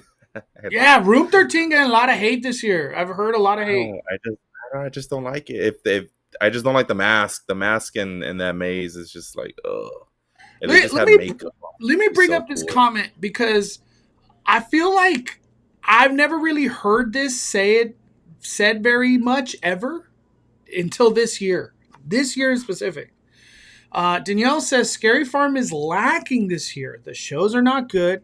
Carnival de Grotesque flop hard compared to last year.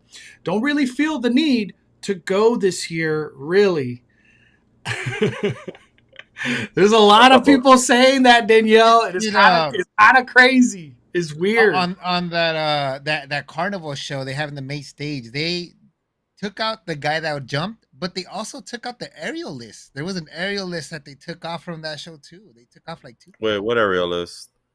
There was like an aerial list, I believe that does the rope thing? Girl, yeah. Yeah, no, she's still there.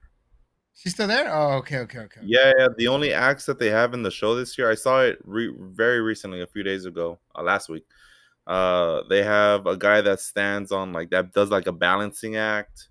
The fire guy, and then the rope girl, and then you have the dancers in between. That's about it. So it did scale back this year. The stage show Grotesque or whatever, I'm just not even giving it a chance at all. I didn't give it a chance last year. I'm not giving it a chance this year. It's just the last thing I want to do at Scary Farm. Should I think differently, Andrew? Should I give it a chance?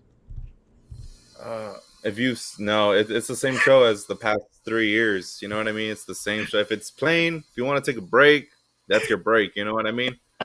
But like to make time out of your day for it, it's not a long show either. It's only like about 15-20 minutes. But yeah, it's a maze right there. If anything, it's okay. It's an okay show. There's nothing too crazy about it. The acts are really good. They put on a great show. The audience, it gets packed every time. People love it. Okay. As for us normal common goers that we go every week, it's just something not for us. It's just for me, it doesn't feel Scary Farm. You know what I mean? No, it doesn't. Yeah. You know what I wish would come back is the skeleton dancers in Fiesta Village. Those dudes were awesome. That. Yeah. Not a lot of people remember them. I remember them. I don't know why Knott gave up on them. They were like choreographed dancers in Fiesta Village, and those dudes were badass.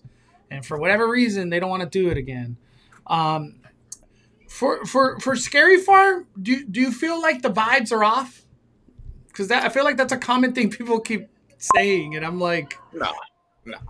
I'm like, I've only been once. I gotta go back. I didn't feel that. The vibes are always there for me, dude. I walk into Ghost Town and I'm just like, oh, I'm sold. I'm at Scary Farm. I walk into Carnival, clowns are causing havoc, shenanigans. It's so funny being in the boardwalk area. No, the vibes are there. The vibes are always there for me.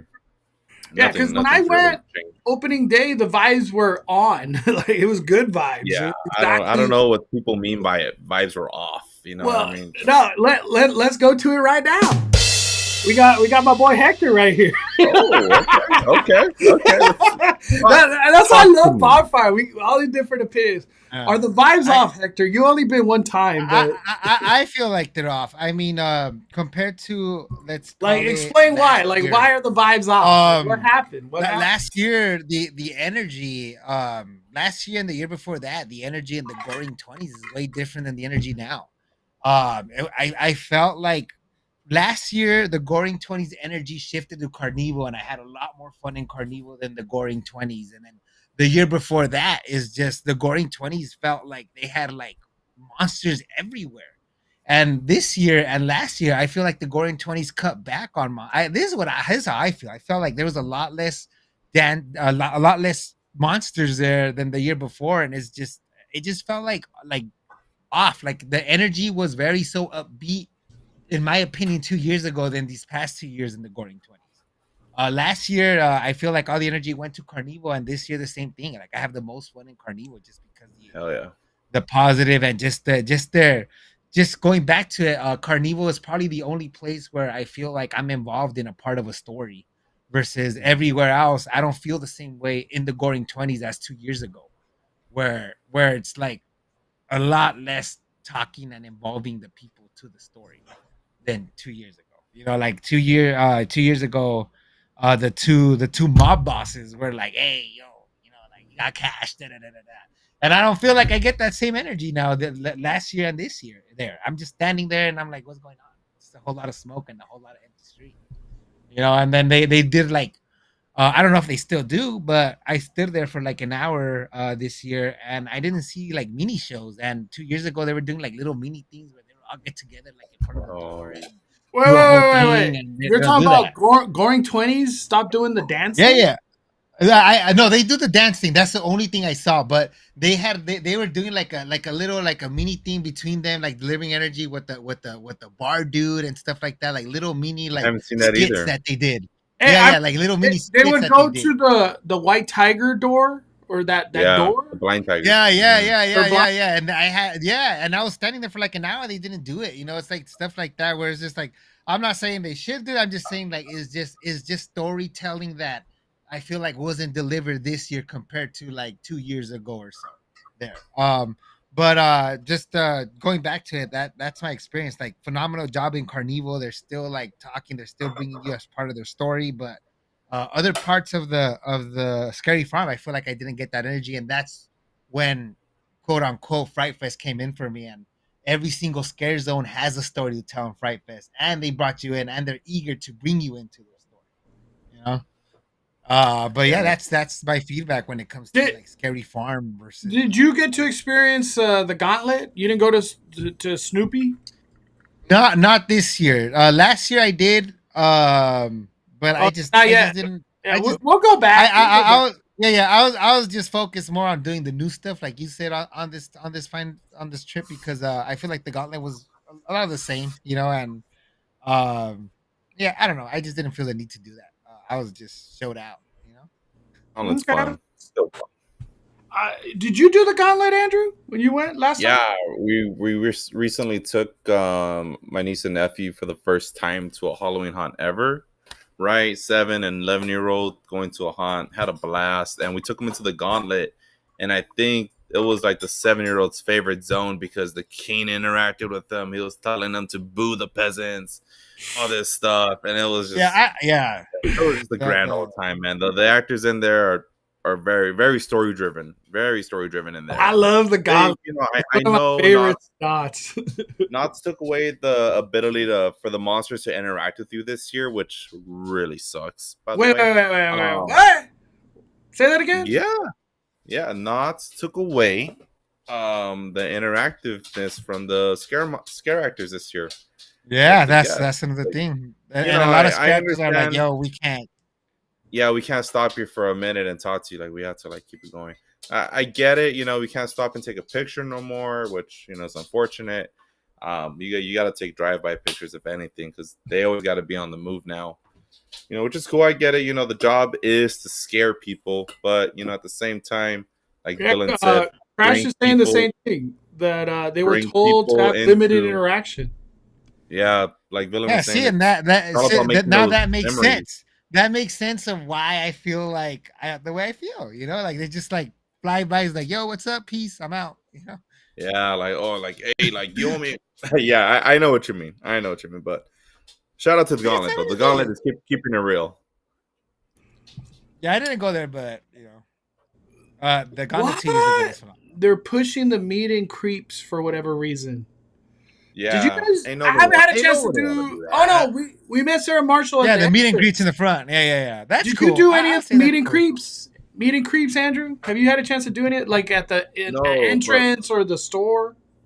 I have no. I think they're just no. I haven't done it, but my buddy David, Adventures with David, he's done it. And like I remember someone telling me like, "Where's the bride in Ghost Town?" Right? You know where she's at? In the Legacy store. That's where you see the bride. Wait, That's He got a crazy. Yeah, I great haven't seen her picture in of like Ghost all Town. these. That's what I was telling. I was telling Mondo. I saw pictures of her in the Legacy store. Yeah, I'm like, yeah, are the because monsters there like now? all, Like we were other good talking. all We these were monsters like, are all in the these "Where's the Legacy icons store. are bride? in the Where's the bride?" And then, like the day the later, Legacy Hector's store. like, "She's in the Legacy store." I was like, "What the hell?"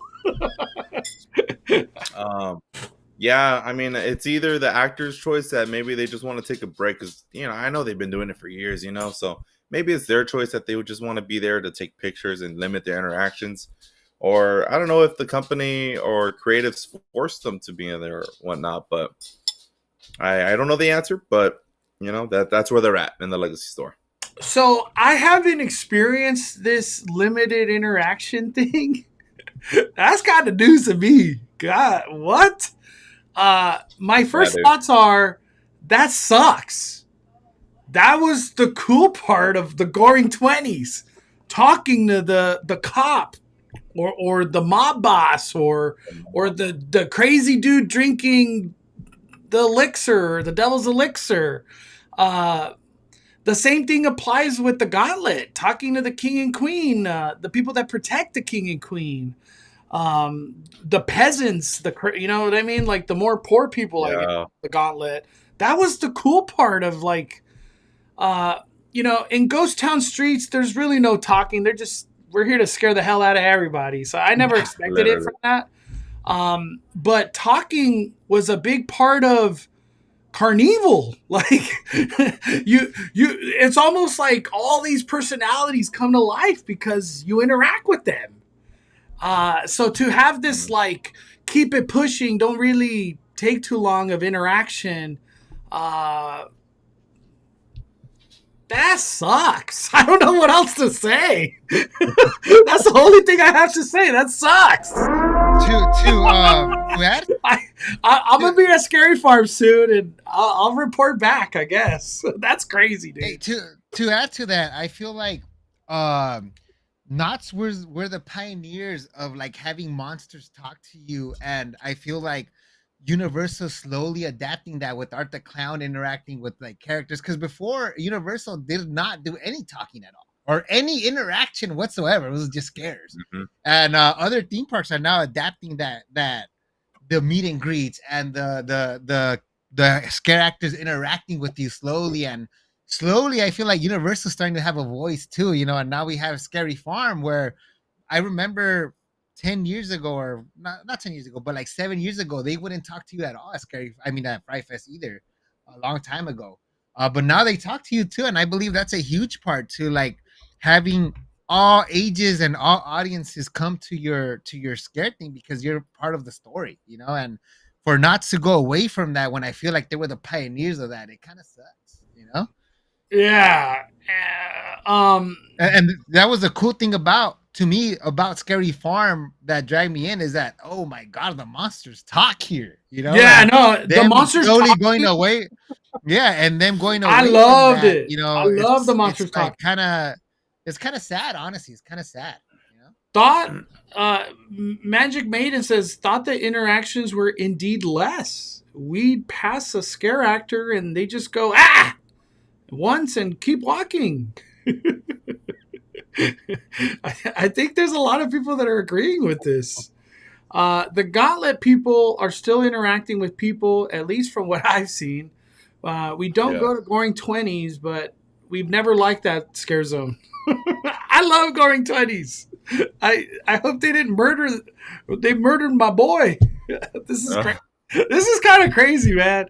Um, let's get to this conversation real quick because I feel like there's a lot of people that have been saying this. Just canceled my Sunday at Not Scary Farm because now they changed the policy for filming in mazes to no filming. So instead, I'll be at Disneyland. That's wow. So, What? I wanna say, the whole no filming, whatever. I feel like that's been around forever, and I don't know. I don't really feel like that was ever an issue to film a maze or whatever. Anytime I've gone to Scary Farm, I filmed the mazes. Like there was never like an intentional like, hey, you can't film in here. You know where I did feel that? Universal Orlando. Universal Orlando HHN. God damn, there ain't no filming anywhere. They'll be on you so fast. But at Scary Farm, I never had issues. But I want to. This is a perfect person to ask. What happened to you, Andrew? give us the breakdown of Knott's operations. This is what happened. So on the first day, I'm sorry, not the first day.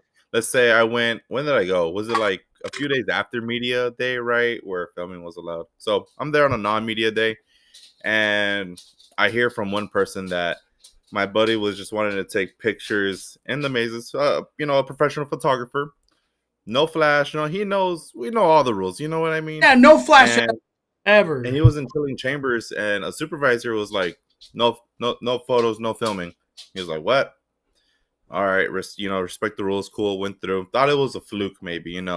Went to another maze. I think it was room 13. They stopped them too, like no filming, right? Damn. I was like, whoa, okay. So now I gotta find out for myself, right? My first maze of that night was Mesmer. I filmed the whole POV. Didn't get stopped once. I was like, something's in the air. Something's in the fog. I go to room 13. The attendant at the very front tells me, hey, no filming, no flash, right? I'm like, all right, cool, no flash. Obviously, I'm not gonna have flash on, right?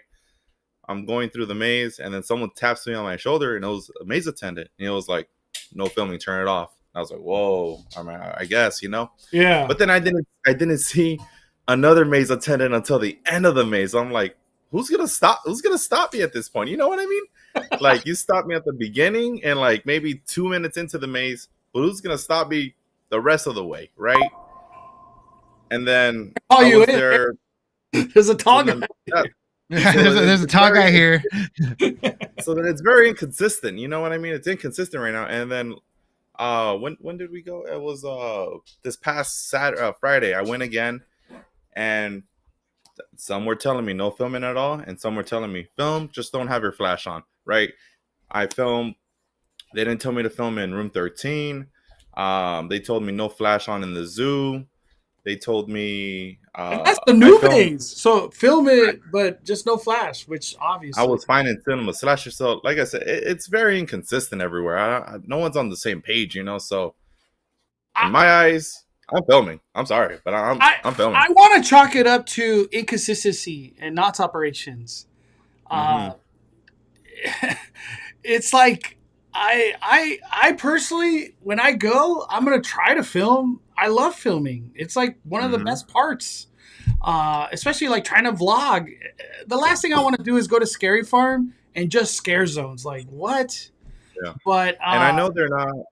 I'm not gonna believe no filming period until like Not Scary Farm or Knott tweets it out or something.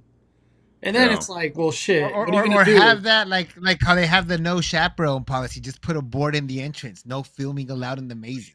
Well, it does say it. Doesn't say that. I think it does say that, but like it's loose. So, you know what I mean?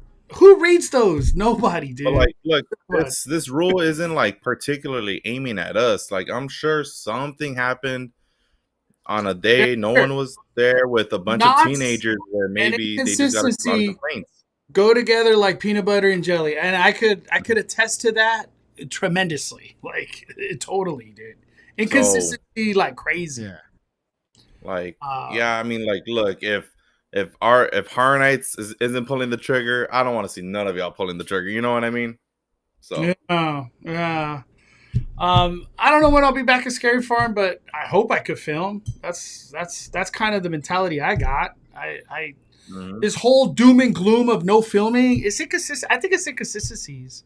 Yeah, But if they tweet out some stuff like no filming, period, blah blah, then nothing else but respect it, right? I guess. yeah, yeah. But um, I feel not Scary Farm on day one. I had a lot of fun, but I only did the new stuff. I'll be back very soon to do day two, and I'm really curious how the old stuff's holding up. Every person I talked to, they all had bad things to say about Origins. Did you go through Origins, Andrew? Yeah, I went through Origins a few times. Was it It's empty? That's all I keep hearing is that it's empty in there. it's the same. It's the same. This needs to be next year needs to be its last year, man. I truly thought it was on my bingo card that I thought this was gonna be the year, but somehow it survived. Yeah, That's like their baby And then right somehow there. the Grimoire's going. yeah, dude. Origins going or Grimoire going before Origins is wild Yeah, I because don't get it. I feel dude, there was a lot of money put into Grimoire for Hmm. sure, dude. Uh, I feel like Origins is Willoughby's of Scary Farm. It ain't going away. It's here forever. Maybe people just don't understand the Grimoire. You know what I mean? It could I be a love. very random maze. It's because the Grimoire. It's if you didn't do it year one, you didn't get the full experience with the whole pre-show and Exactly. everything. I know it took a lot of time because they made the line feel hella long, but that experience was just a once in a lifetime experience. Like you never got the full story unless you did it year one. Because the year after, like you don't get the story. You know, you just go through it and it gives you like old Stranger Things vibes, but like kind of quick. Yeah, I'm surprised we didn't have pre-shows this year for the new mazes. I know. I'm shocked about that. I was You shocked know? because it seems like when Knott's does a new show, it was always a pre-show. But Yeah. I guess Origins and Eight Fingers Nine kind of just did away with that. Um, I heard a lot of bad things about Eight Fingers Nine too. Was it bad? Have you gone through it yet this year? Yeah, I went through it twice. There's a few boogeymans missing from what I remember. Um, it felt kind of short. Nothing crazy. I still enjoy the vibes and everything, but Yeah. I don't. Because Those I talked to inconsistent some runs. people that said like trigger scares got added, and I was like, "Damn, that's a good thing." I thought that was a good thing. Oh my god, it's so hot in that maze too. Oh, Eight Fingers Man is so damn hot, bro. Like Why? once you pass like the village area and get to the forest, and there's a conga line, you're like, shit, dude, I need to I go. gotta get out of this. Uh-huh. Let's get to Yes, the big kahuna, the main event, which one? the zoo. Winner. The zoo was just a consistent all Yeah, around. that's good. Everybody loved it. And then when it went to lights out, everybody had more great things to say about it. How do you feel about the zoo, Andrew? Do you agree It with all these feels like things? a 20 yeah, it feels like a 2025 Scary Farm maze for sure. And I'm surprised that like the general public like knows about lights out. You know what I mean? Because Yeah. once if you're like nearing that 11 o'clock hour, a lot of people are flooding to the zoo, and Dang. all the other mazes are empty, literally empty. And I waited an hour. Like I jumped in line like around 11 o'clock, like on the dot, and I waited an hour for the zoo. Wow. It's a winner, man. The zoo is so good. Like I believe lights out is the best way and only way to do that maze. It's Dang. just having that little dim flashlight gives it that oomph. You know what I mean? And I the haven't puppets done in it there yet. are I great. had to leave early on opening day. I was The babysitting. scare actors, they're starting to know their space and where to hide, where people will know where they're not gonna point the light, and they really get in your face, man, and it's scary. It's a good run through. Do the monsters have triggers when it goes lights out, like flashing triggers, No, or no? Okay. no triggers at all. Damn. It's mm-mm. There's like very dim light, but like there are some scenes where like it's pitch black in there, and you're like, shit, I can't. I got to be careful not to trip. What about And be you? on the lookout. Look when you're in the bird area. Look up. There's an actual person flying I like around the know, room. dude. Yeah, it's crazy. Yeah. I saw him on my second walkthrough, and I was like, Uh-huh. "What? There's a bird up here!" It was crazy. That Yeah, was crazy. When I saw the bird up there, he was acting like he was out of control, and I was like, "Whoa!" This is shout out to that actor because I know that ain't easy. What about you, Hector? You did the lights out experience. What are your thoughts? Honestly, just taking it back a little bit from the announcement time, we all thought Bloody Mary was gonna be like the good one, and then the zoo was like kind of but it's crazy yeah, how the tables turned because the zoo it just delivered. Like it's a good house with or without the lights. It's just amazing, and the lights down experience. Like I've for some people like myself, it was my first time experiencing a house like that with just a little dim flashlight and just going in there because you could easily like turn around and it's either a statue or a guy. Like a statue even got me at some point because the statues are just like this. I just turn around like, oh no, you're just a statue. Okay, good. Let's keep going. But honestly, dude, the zoo, awesome, worth the wait. I would wait 1 hour for that house. That experience is really good, and I feel like Knott's needed something like that, like a unique experience. Because ever since we lost like the special ops infected, I'm like we've been eager to get like a cool new experience where it separates itself from other haunts out there. Yeah. That was really good. Damn. So you're a believer too. You experienced it. And Yeah, loved the zoo is good. I mean, not enough to make me purchase a scary farm pass, but enough to be well worth it. They have something to deliver that's really great. I feel like the zoo, the repeatability is like very high. Like you're like, I want to do Yeah, that. no, I did that on media day 3 times and I had fun. I'm like, I want to do this again. same. Yeah, no, and I agree. The zoo, from beginning to end, it's just there's so much to look at. That's all. Because when I go in mazes, yeah, there's scares and whatever, but I like looking around and like what story or what craziness are they trying to bring to life. And the zoo, you could do it 5 times and find 5 new things that you're like, I didn't even know that was there.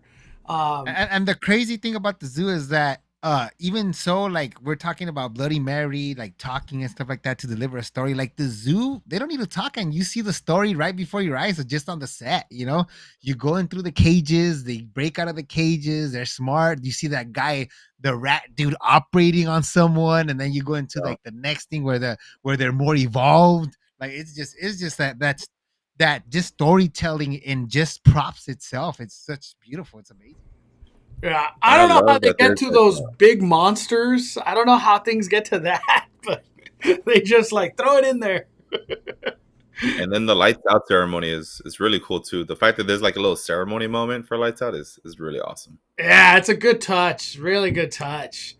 For Scary Farm, how do you feel about it this year as an overall product, Andrew? I'll always go. It's a different thing every time for me. I always have a good time at Scary Farm. It just feels the same as last year. It's nothing too crazy. You know what I mean? It's very close to me. Copy and paste. What was that? Too much copy and paste for you?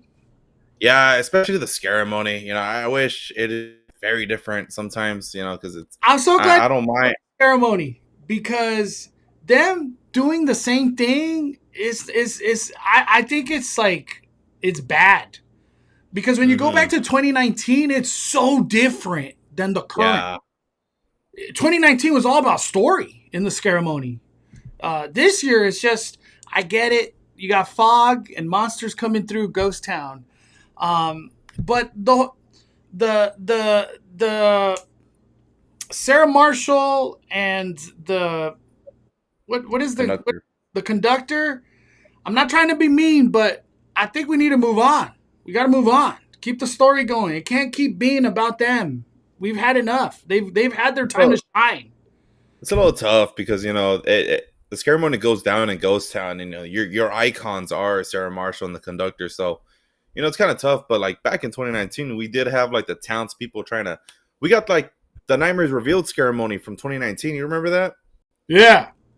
Yeah, we, that ceremony was really cool. Trying to see the hanging actually happen live, the townspeople turning right in front of you. But I mean, there's only so much time you can spend. Let me go to it real quick. Let me hit this. Yeah, I remember. it is time to embrace the light.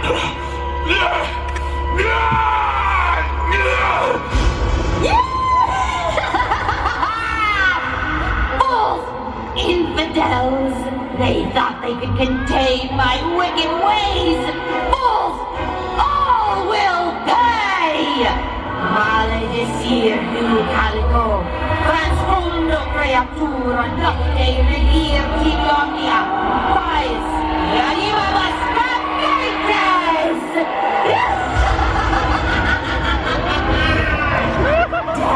to all who enter this cursed place! You know what's the first thing I noticed when I watched this video? Why is the audio so much damn better, dude? The audio's bad currently. The five evil is already within you. I'm only allowing it to escape. Into our little... So that's kind of the same, but all this like 2 minutes beforehand is literally story. Look at what's become of me. We're all changing, becoming. So I have a word for this, Andrew. They're Mickey's Mixed Magic. That's what this is currently. It's we loved it. We loved it for the first year. We loved it the second year. We kind of loved it the third year. But come on, dude, you're pushing like 6 years of the same thing now. It's like we can't keep loving this. It's Mickey's Mixed Magic. That's what's happening. That's what I call it. Damn. Mickey's Mixed Magic, bruh.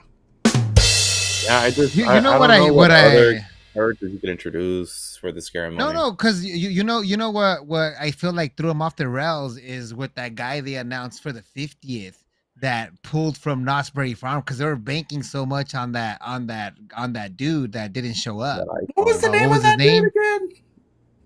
His name was the Keeper. Keeper. Or no. Oh, Yeah, that yeah, would've been like, cool. he was really good. He was really good, and I know there was a want the mix up where Keeper. where that actor was like part of Hayride or something like that, and then he went over there. So I don't know, some drama happened with that. But if Knott's would have continued his story, he would have had another icon right now, which they were aiming to a story with him.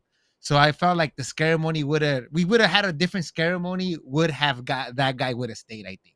Maybe he would have been the thing, yeah, like how. Yeah, he would have been because there were other. That ceremony would have connected to the Chilling Chambers, maybe. Yeah, because he was the main guy for the 50th, and all of a sudden he disappeared, and we went back to the same old, the conductor and Sarah Marshall, because that whole thing fell apart, But I felt like him being introduced in the announcement and in Midsummer Scream was like freaking cool, and he just disappeared. That's the only time I got to meet him, and he was cool, you know. And I felt like that fell apart, and they're like, yeah, you know what? Let's just go back to the conductor and Sarah Marshall. But people still line up at 3 p.m. just to see it and be in the front row. Clearly, it doesn't matter. It's the same ceremony every year. I don't know. It's still badass. No, it's still but it's Mickey's Mixed Magic. That's the best way I can explain it. I'm just saying that they ain't selling out, and Horror Nights is selling out. It's just one of those things where like changing the ceremony does make a huge difference. Was Scary Farm busy when you went, Andrew? No, it was no, not really. I max like the longest I waited was an hour for the zoo. Every other maze was easy 15 or walk on for the most part. That was still in September. Yeah, now we're in October, so different stories nowadays. Yeah. I can't even get an early entry or express on HHN for the life of me. I don't even know what those look like right now. Everything sold out for October? Yeah, early entry is like you found gold if you could buy one. Hey, I should have bought can't like 20 believe of it, those and dude. resold them for a profit. I know. Hey, just resell early entries. That's insane. Nah, dude. It never happened last year. There's been some Thursdays where I'm like, God, I wish I could have bought early entry. I can't buy it. It's sold out. Literally sold out. Hey, you know it's bad when Tram has a big old line too, you know? Yeah. I think for like an opening ceremony, I just want them to go back to storytelling instead of just having the conductor and Sarah Marshall say these random ass things that I don't know. For me, I think they're just pointless. I don't know what the hell. I can't even understand what they're saying half the time. I just want more storytelling. That would probably be for me personally. But I don't know if Knott even cares to do that. But yeah, who knows where they're gonna go with things next year.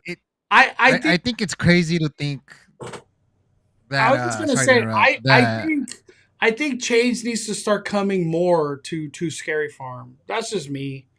But there's some people out there that are like, no, I love this thing. This is why I come every year because of this one thing. But I don't know. This is a weird thing to say, but I just want to say it. And I was like, this is finally the time, to say these things. I feel like for Scary Farm, I don't feel so like I got to go back again and again and again. And I got to keep doing this and that. I don't have that feeling this year for Scary Farm. Do you guys have that or not really? Not really. I only feel that way for like either the shows or some mazes, but I could just show up, vibe in a scare zone for a few hours, have a good time. And the reason I was gonna say this year in specific, HHN went God mode. Fright Fest, I don't even in their own right, went God mode. Dark Harbor went God mode. Shockingly, LA Hayride, from what I hear, went God mode too, because it wasn't good last year. So, like, to me, when there's all these things in play now, it's hard to be like, I gotta go back to Scary Farm, because I don't feel that. For me, I don't feel that. I have a pass. I bought a pass. For HHN, it's like all I think about. It's kind of weird. We haven't talked to HHN yet, but we will a little bit. But for Scary Farm, there's nothing dragging me to do it other than the lights out experience. And that was kind of not even the hanging? Not even the hanging?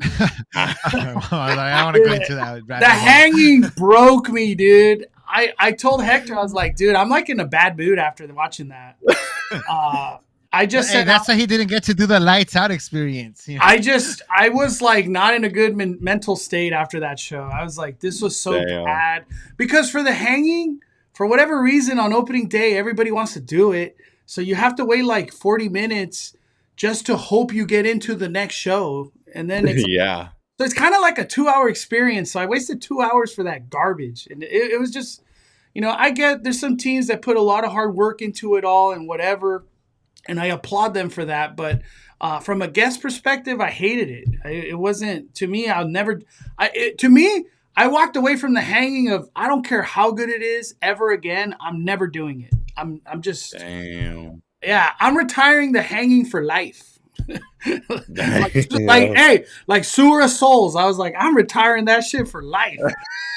And I remember when Andrew did it, he's like, well, I'm going to do it. I was like, I'm going to sit outside, Andrew. For me, sitting outside, taking a break is better than doing Sewer of Souls. I remember when I told you that. That was funny. Yeah, no, it's just, I don't know. Scary Farm doesn't have the, like, I got to go back to do that thing. Yeah, like for me, the only thing that's really calling my name, at least right now, is the lights out experience, because I haven't done it. So I'm very excited to do that. But other than that, I don't even care to do Mary. I do want to do Cinema Slasher again. It's a really good maze. And I kind of just want to do scare zones. And as you said. Like for me, maybe I had a negative mentality this year for Scary Farm, but I went in with like, I don't care to do Chilling Chambers. I don't care to do Mesmer. I don't care to do Origins, Grimoire. I just don't care. I don't know. Maybe I just got to get more positive about things, but I don't know. To be fair though, you had that same mentality going into Fright Fest, and it won. Yeah, I totally did. You had the same exact mentality. Like, I don't care to do this, and that. I'm just going to do these. And Fright Fest still won you over. You want to go? No, Fright Fest delivered. Fright Fest delivered. That is true. That is true. I just. Yeah, I just think like everything nowadays is just so expensive, and you got to be worried about where you're going to spend your money. And to me, everything literally, like even buying technology nowadays, we're talking about how cameras, and the older they get, the higher they're worth. It's just so weird nowadays. So like, money's tight for everybody right now, and you got to be like, where do you want to spend your money at? You got your Disney pass, the day offs Disney stuff, and then what do you want to do Halloween? Like, some people don't have enough money to buy a pass for Scary Farm, and buy a pass for Fright Fest, and buy a pass for HHN. So for me, I'm in the same boat. Like, I can't. We have so much times where, like, to me, my value seems in HHN and Fright Fest. That's where I'm gonna spend my money at. Scary Farm didn't deliver, and it's like $100+, and not to mention gas, food, and all that stuff that goes into it. So you gotta go where it's most valuable for you. What kind of contributes to a little bit for me with Scary Farm not being like, I gotta go do it again, is I'm still hurt that Music Monsters and Mayhem hasn't come back. Oh my god, dude! Yeah. I wish I would have gotten more, knowing they're just never gonna do it again. Cause damn, dude. You really thought they'd bring it back, Snoopy on Ice is going to be here forever. It's the same show, 20 years. I thought the same thing with Music Monsters and Mayhem. I was like, I can't wait to watch this show for the next 5 years. I'm good. Nope. It's so good. Get ready for Elvira. They're like Elvira Museum. And then the next year, which is this year, nothing. You get nothing. Boulay Brothers. Where are the Boulay Brothers even meeting? Oh, the Boulay Brothers are supposed to be in the stage? I don't know where they're supposed to be. No, I think they said Legacy Store. They're gonna be the Legacy Store. They already have even worse. I think. What the hell? I don't think they made a attraction in the corner or something. I just hurt, man. Hey, somebody said it earlier that let me bring up this comment because I thought it was funny. Right here, Samuel. The only thing that could save Scary Farm is bring back Puppet Up. Damn, I never thought I'd say this, but I wouldn't mind Puppet Up. Puppet Up was Mickey's Mixed Magic for me too, where it's like I loved it, and then I hated it, and I hated it, and I hated it. I don't know. Scary Farm, like on opening day, because I've only been one time this year, but on opening day, when I went into Ghost Town Streets for the first time, I instantly was like, yup, we're at Scary Farm. Sliders, monsters in your face, aggressiveness, fog everywhere. Scary Farm delivers on all that stuff tremendously. The nitpicks were like interactions and story, and I haven't felt all that yet. So for me, in my mind, Scary Farm's still like really peak. But the repeatability factor, it's just kind of not there for me this year. I'll go maybe 2 more times, but my heart is in Fright Fest and HHN, man. HHN and Fright Fest are just like crazy good. I wish I could go back to Dark Harbor too. Dark Harbor, man, they did a great job. Closing thoughts on Scary Farm, Andrew. I want to talk a little bit of HHN. Closing thoughts. That's tough. I mean, I'll go back just for scares. I love spending my time in Carnival. I love the clowns. Love my Ghost Town Streets. It's the same classic Scary Farm, but there's no crazy repeatability. There's no I need to go to Scary Farm every week. So you feel that too, like on your. That's how I feel. It's like it's becoming like a little bit of a half day night for me, half day event when I visit. Dude, that's the last thing Knott's Scary Farm ever wants to hear, a half day event. Oh my god. Yeah. like the nonce presidents and whatevers. And I could feel that because I'm a pass holder, but like, you know, I'm not gonna be spending my money on food out there. You know what I mean? But Yeah. it's becoming a little bit of a half day night for me. What about you, Hector? Closing thoughts on Scary Farm? I still can't believe Fright Fest and Scary Farm is the same company. Them not like them One. being inconsistent in the no filming, and then now hearing that these characters are told not to interact, like that's kind of that I hope it changes. I hope they're like, hey, this ain't working. Sucks. Let them interact. Let them interact because it's working at Fright Fest. You know, it's working well over there. Same company. Just make it happen over here in Scary Farm, and it will Not just that long change ago, the we whole just vibe had- tremendously. We just had that Carnage will talk to you for 3 minutes. exactly. Like Literally. it's working over there. Like, hey, whoever's in charge of both theme parks, like, yo, hey, dude, like it's working over here. Let's make it happen over there because just that alone will change the whole vibe at Scary Farm. But closing thoughts, not it's amazing. I love the clown area, the carnival area. It's pretty cool. Um, definitely want to spend my money more on Fight Fest, but if they deliver on that stuff, on just storytelling and stuff like that, I'll go back. Let me give you, you know what's a good thing I want to say? Because I feel like you guys can relate to this. We all did Scary Farm. I didn't buy no merch. I don't know if you guys bought merch, but but let me say this: when you left Fright Fest, you were like, "I need that sweater. I need that shirt. Dude. Oh, they got that Conjuring. I need that shirt. They got all the houses. I need that. Like you know, there was a different mentality." Yeah. When I left Scary Farm, I was like, I don't think I want anything. And remember, we were with a friend that could have got us like a big discount. Yeah. I was like, I just don't want nothing. I'm good because it's AI. Hey, we're just walking in there like 30 minutes trying to convince Mondo to get something. Not even a discount convincing Mondo. You know, like, you know what? Damn. Hey, our Knott's Adventure hot take. I go to scare zones to be scared, not story time. Everyone has their own vibe. You know what I mean? Look, I just say, look, boring 20s lived off the story.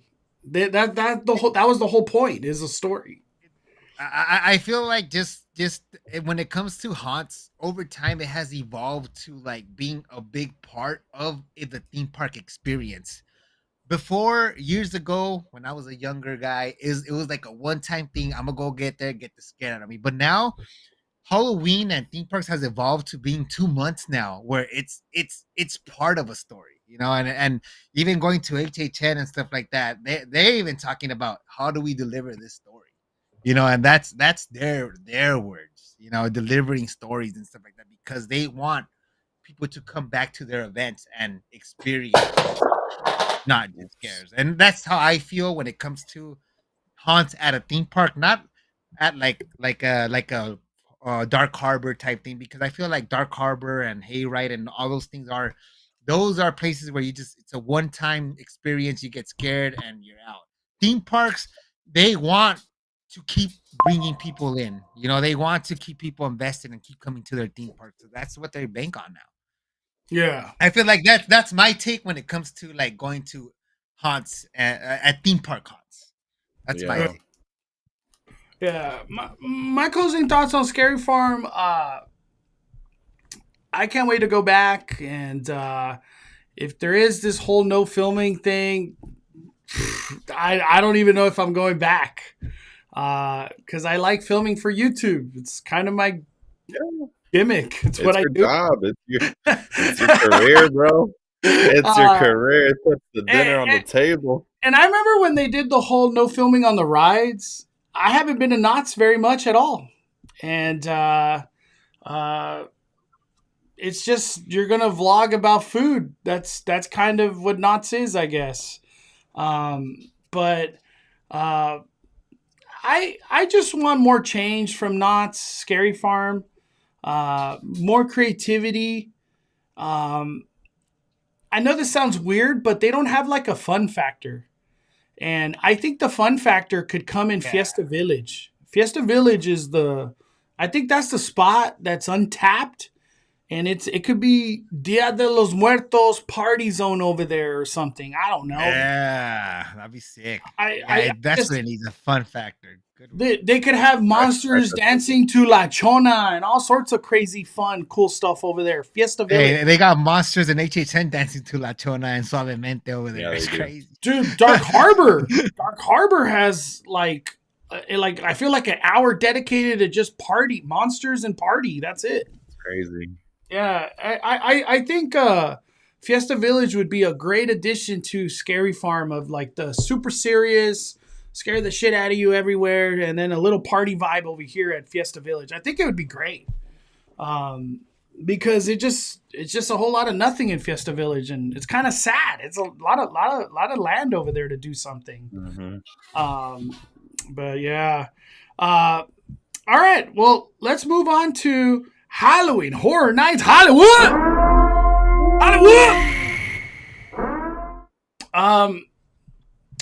How do you feel about Hollywood, Andrew? The lines scare me, man. It's the only reason why like I stay away a little bit is because this year is a different we're in beast, October, and you know it's gonna get busier at Horror Nights. This year is a different beast of Horror Nights. Like I can't even give you good tips anymore because early entry sold out, express is sold out. So if you're telling me you're RIP sold out, like it's if crazy. you're telling me you're going, Hey, to Five Horror Nights at Freddy in pizza October, sold out. and like all these things are sold out, and you ask me what's my best advice, I'm like, you go do Tram right when it opens at 6, and you get in line for something and you just pray for the rest. The White 6 is always going to be available for you because that's a good maze and no one really does it. But yeah, it's fun. It's a fun year, but it's busy. Yeah. And there's no fighting it. It's just FNAF, Terrifier. You embraced how busy it is. They're bringing the crowds. Like, I almost want to say the only time I saw it busy like this was when they had Last of Us like cutting off the line because it's just too damn busy. No. The whole lower lot was just nuts with the Last of Us.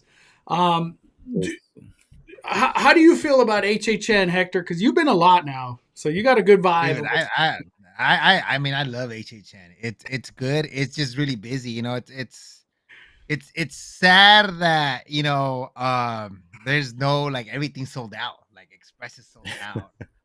Freaking early entry sold out, and you have to wait in long lines to experience those all those crazy houses. But other than that, I mean, there's still good value for me because I could still do the Terror Tram the first hour. I could do it a couple times. Not only that, they have meet and greets. You know, you could meet Megan, you could meet the grabber. You know, you get that last year RIP experience for free as part of your ticket, which is awesome. Yeah.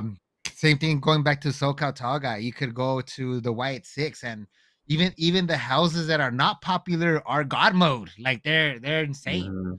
Mm-hmm. So other than that, I mean, it's just a good thing. There's always something to do, regardless of how busy it is. People go to the big hitters, and me as a frequent pass holder, I could do the Terror Tram 3 times and I'll be happy about it. I could do some meet and greets, be happy about it. Art the clowns everywhere. I could get the Terrifier experience just walking around. You know? Andrew, what do you think HHN did so right this year? Like, is there like some things to point at that just kind of really changed? Because it seems like the repeatability, everybody has the same feeling. Like, man, I just want to go back. I can't wait to do it again. What did HHN do right? I want to hear from you. I think just very target the audiences, man. They chose their audience very specifically this year, and it worked.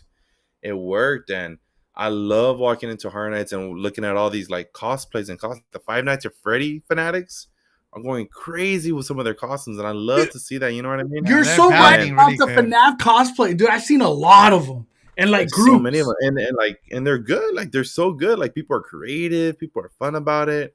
The merch was fire this year. What else? I mean, shit. It's just they really chose all the fandoms this year to come, and that's something they did awesome. And Art the Clown roam around character was perfect, man. It's spot on, dude.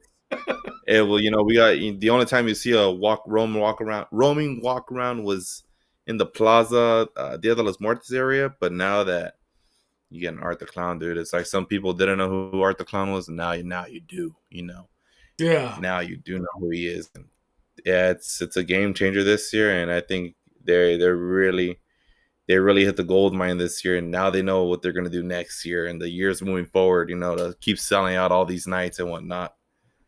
So, yeah.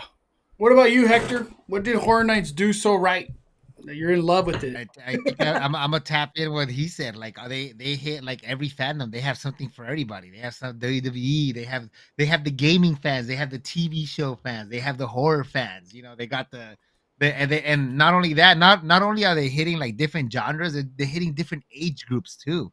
You got the Five Nights at Freddy, the younger crowd. You got the Jason, the older crowd. You got the wrestling crowd. They're hitting all the ages. They're hitting all the genres. I think that they just did it perfect. They found like the perfect zeroed in where they reach audience from everywhere.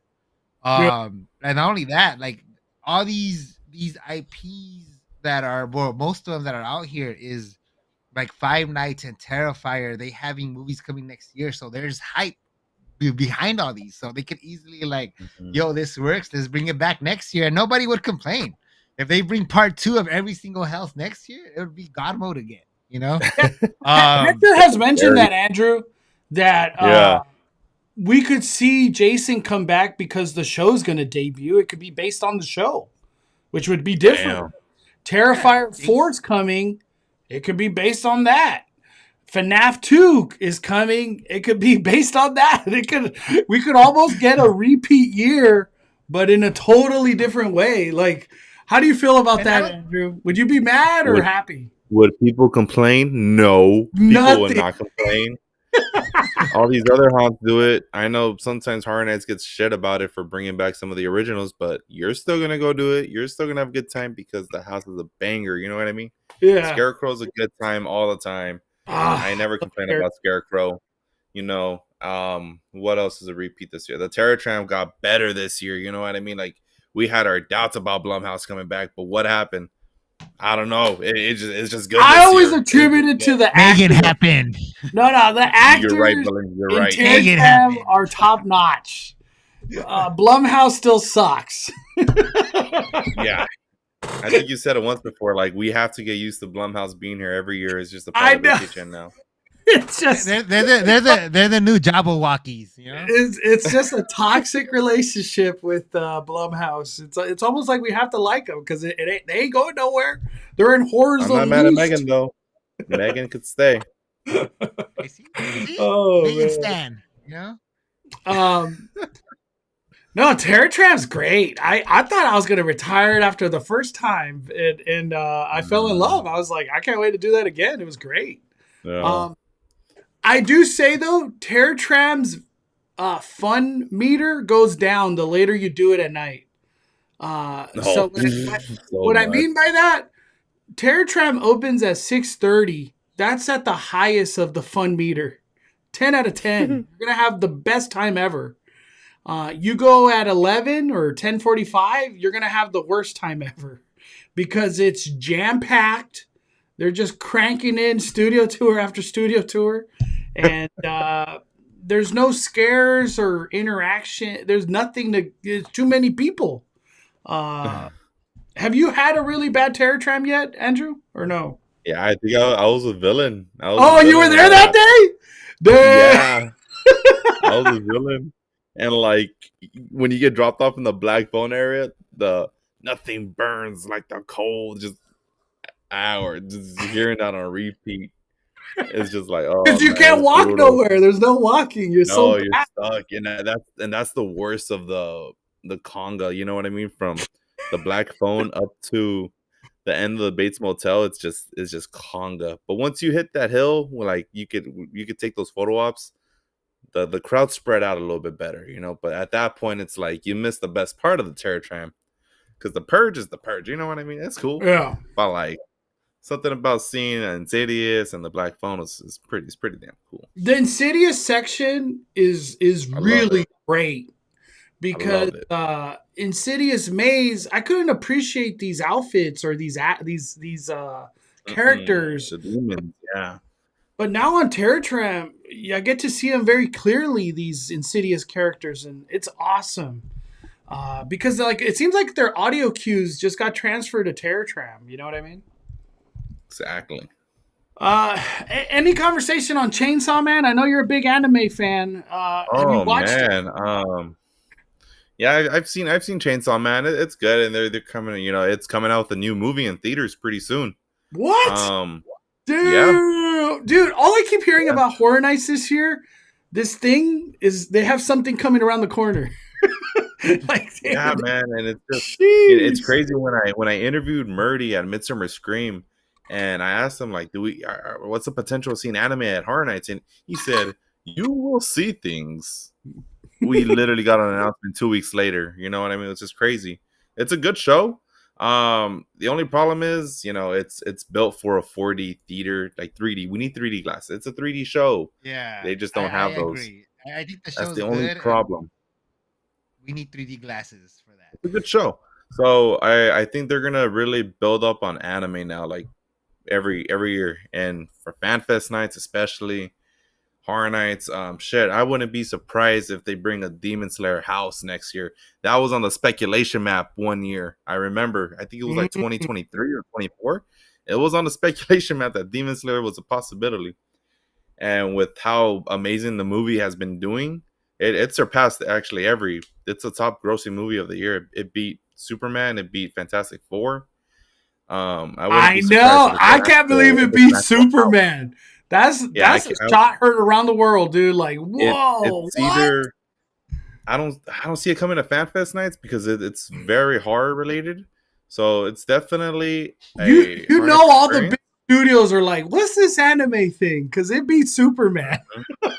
So the only thing is, if it comes next year, Japan has another like a Demon Slayer like theater show in their park. They had it before.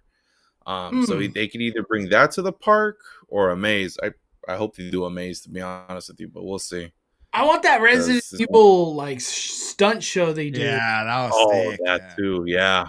Bring it to United States, Hollywood, please. I feel with the hype of the theater show, they should have like kind of like what they did with the Megans, like a meet and greet at the end on the way out. Like that's probably the best one. The Megan one, because they had like the live actors, and at the end you could meet Megan and then be on your way. Like if they had like a Chainsaw Man meet and greet at the end, it just that would have been our wait for that. And that was one of the missed opportunities with FanFest and Jujutsu Kaisen, that there wasn't a meet and greet. It was missed. Yeah. It was a super missed opportunity, big time. All this cool merch. Chainsaw Man. Dude, a Chainsaw Man at the end of the show, just like as a meet and greet thing, that would have gone hard, viral, honestly. Yeah. Yeah. And if anybody could do a Chainsaw Man in real life, it's Horror Nights. Like, dude. Horror Nights, yeah. Theme park and things with Johnny, 49 months, member chat. Bonfire. Totally off kind of topic, but I've been here more and more lately. People want Disney to hit up houses for Halloween season. Just give me 2 or 3 and that's it. They'll never do it. They'll never, at least in California, they'll never do it. They'll never do it. Disneyland is all about a family-friendly experience. And doing a haunt experience is it's just not even on the table. They're like a whimsical, magical, spooky, fun vibe. Scare the shit out of you. Rivals? They're just not. Have you seen you know Marvel what's Zombies? crazy though? That Marvel Zombies thing with the live actors they did. Marvel Zombies is rated R. It ain't gonna happen, dude. But what if they do like a Horrors Unleashed and they do like a Marvel's Unleashed and they like separate from the theme park, they do something like that? Marvel ain't what it used to be, dog. That's just how I feel. You guys think Disneyland would have the guts to do, I guess, a haunt or a maze? I would say not in their theme park. Maybe outside as like a pop up event. I could see it happen because I don't know if you saw that recently in their Marvel Instagram. They did like a whole thing for Marvel Zombies, and they had like cosplayers like they did makeup on them, and it looked really cool. But I could see it as a pop up event, not inside their theme parks. What do you think, Andrew? Oh man, missing so much missed opportunities with Marvel Zombies right now, man. It was such a good show that just aired. It's good. I gotta watch it. It is. It's only 4 episodes, 30 minutes long. Best 2 hours of your life. You're like, What? dude, I can't believe this exists. Yeah, dude, Red Guardian, like, dude, come on, he's so good. Stick it in a soundstage, meet the characters in a soundstage, away from the public eye. Have signs up like, hey, this is your warning. You might see some gruesome people. Enter at your own risk. Bam, Marvel Zombies beating Greed in the soundstage. Mm-hmm. These are some of the actors that were in the Avenger Campus too. That's the crazy part. Like the Red Guardian guy, that's literally the one from Avenger Campus. Who else did they do? Damn, they got a lot. No, yeah, they got a lot of cosplayers and a lot of people, and they put makeup and stuff like that, and they did like a whole event for the release of that. A cosplay? Yeah, a lot of them. I know a couple of those cosplayers. Yeah, and they pretty much like, I don't know if they paid them. I don't know what the situation was, but Marvel got cosplayers to do that event. That's crazy, dude. Wow, So good. So cool, dude. Damn, That's so good, man. Yeah, I could see them like how Hector's saying is doing it off property. I could see that. I don't know where the hell they would do it, but yeah, I could see that. HHN, it's just this year's perfection, man. I just, it's crazy how good it is. When you do Horror Nights, all you think about is when is the next day of Horror Nights I could go. Like I literally feel that way. You know, one thing I've been hearing a little bit lately is that people are saying that Jason hasn't been hitting like it did before. Do you feel that way, Andrew? I've only been in a few times. I've had good run throughs. I can't complain. It's been solid. Yeah. I don't know what those people are talking about. That's what I said. I just did it like Thursday or Friday. I was like, I just did it last Sunday. I did it twice. On one of them, I did miss the arrow part. But even so, like the rest of the house carried. Like it was missed, yeah, but they still delivered. Yeah. They go hard in there. Jason's a perfect example of like, this is why I need to be scared of this guy right here. It's very clear. He's going to kill you. I'm looking at you, Mary. Oh, man. Any content or anything on the horizon, Andrew, that people need to know about? Oh, you think it's cool if I mention my HHN? Dude, bring it up. Nah, bring it up. Alrighty. So I'll show it right now, too. On October 15th, guys, I'm hosting an event. It's not an affiliation with Horror Nights, Universal Studios, or WWE. It's just literally, I want to bring fans together to Horror Nights and for the love of HHN and wrestling, just cosplay, have a little itinerary, and just run the White Six. Just come together as a community, do some chants, have a big group photo. And recently, these babies just came in. These are the official stickers for the event. It has the White Six on it. You got the Universal Archway on it. And for those attending, you will get a sticker. I just ask that if you guys are interested in going, you do have to buy your own ticket. If you have a frequent fear pass, that day is already included for you. It's on a Wednesday. Just RSVP, link in my Instagram bio. So I have a nice head count to see who's going to be there. And yeah, cosplay, man. Like the goal is like hella cosplay. Get dressed up as your favorite wrestler. We're gonna do some chants and just walk around the park and do the White Six maze like many times. Have a good time. Hey, it's gonna be funny for the White Six scare actors. seeing like Undertaker coming through and like Yeah. Triple Hulk H. Hogan. Like, what the hell? I feel like they're gonna laugh. I'm like, what? Undertaker. That'll be funny. Like, you're gonna see a different wrestler return. Like, what? Yeah, like the scare actors in YS6 are gonna be like, dude, I just scared a Hulk Hogan. But yeah, man, that's happening, and this sticker is awesome. I had a friend of mine, an artist, do this thing, and she's very talented. Got a commission, and you guys got to get your hand on this thing. It's a huge sticker. Look, it's big as my palm. It's a nice Hey, while sticker. supplies last, you know. Hey, exactly. So you guys It are was hot. attending. Please RSVP, because the RSVP people are those are the people getting it first. If you just kind of stroll in and didn't RSVP, and I don't have any stickers, I'm like, I don't know what to tell you guys, you know. But I want to have enough stickers for everybody. Hell yeah. I don't know how many people are going, but like, you know, I hope going it's a that good day. turnout. I'll go for sure. I want to be part of that. It's gonna be a good turnout. It's gonna be a good day.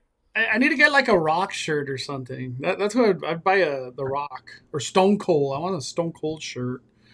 I think Junior said he was gonna cosplay as Steve Austin or something.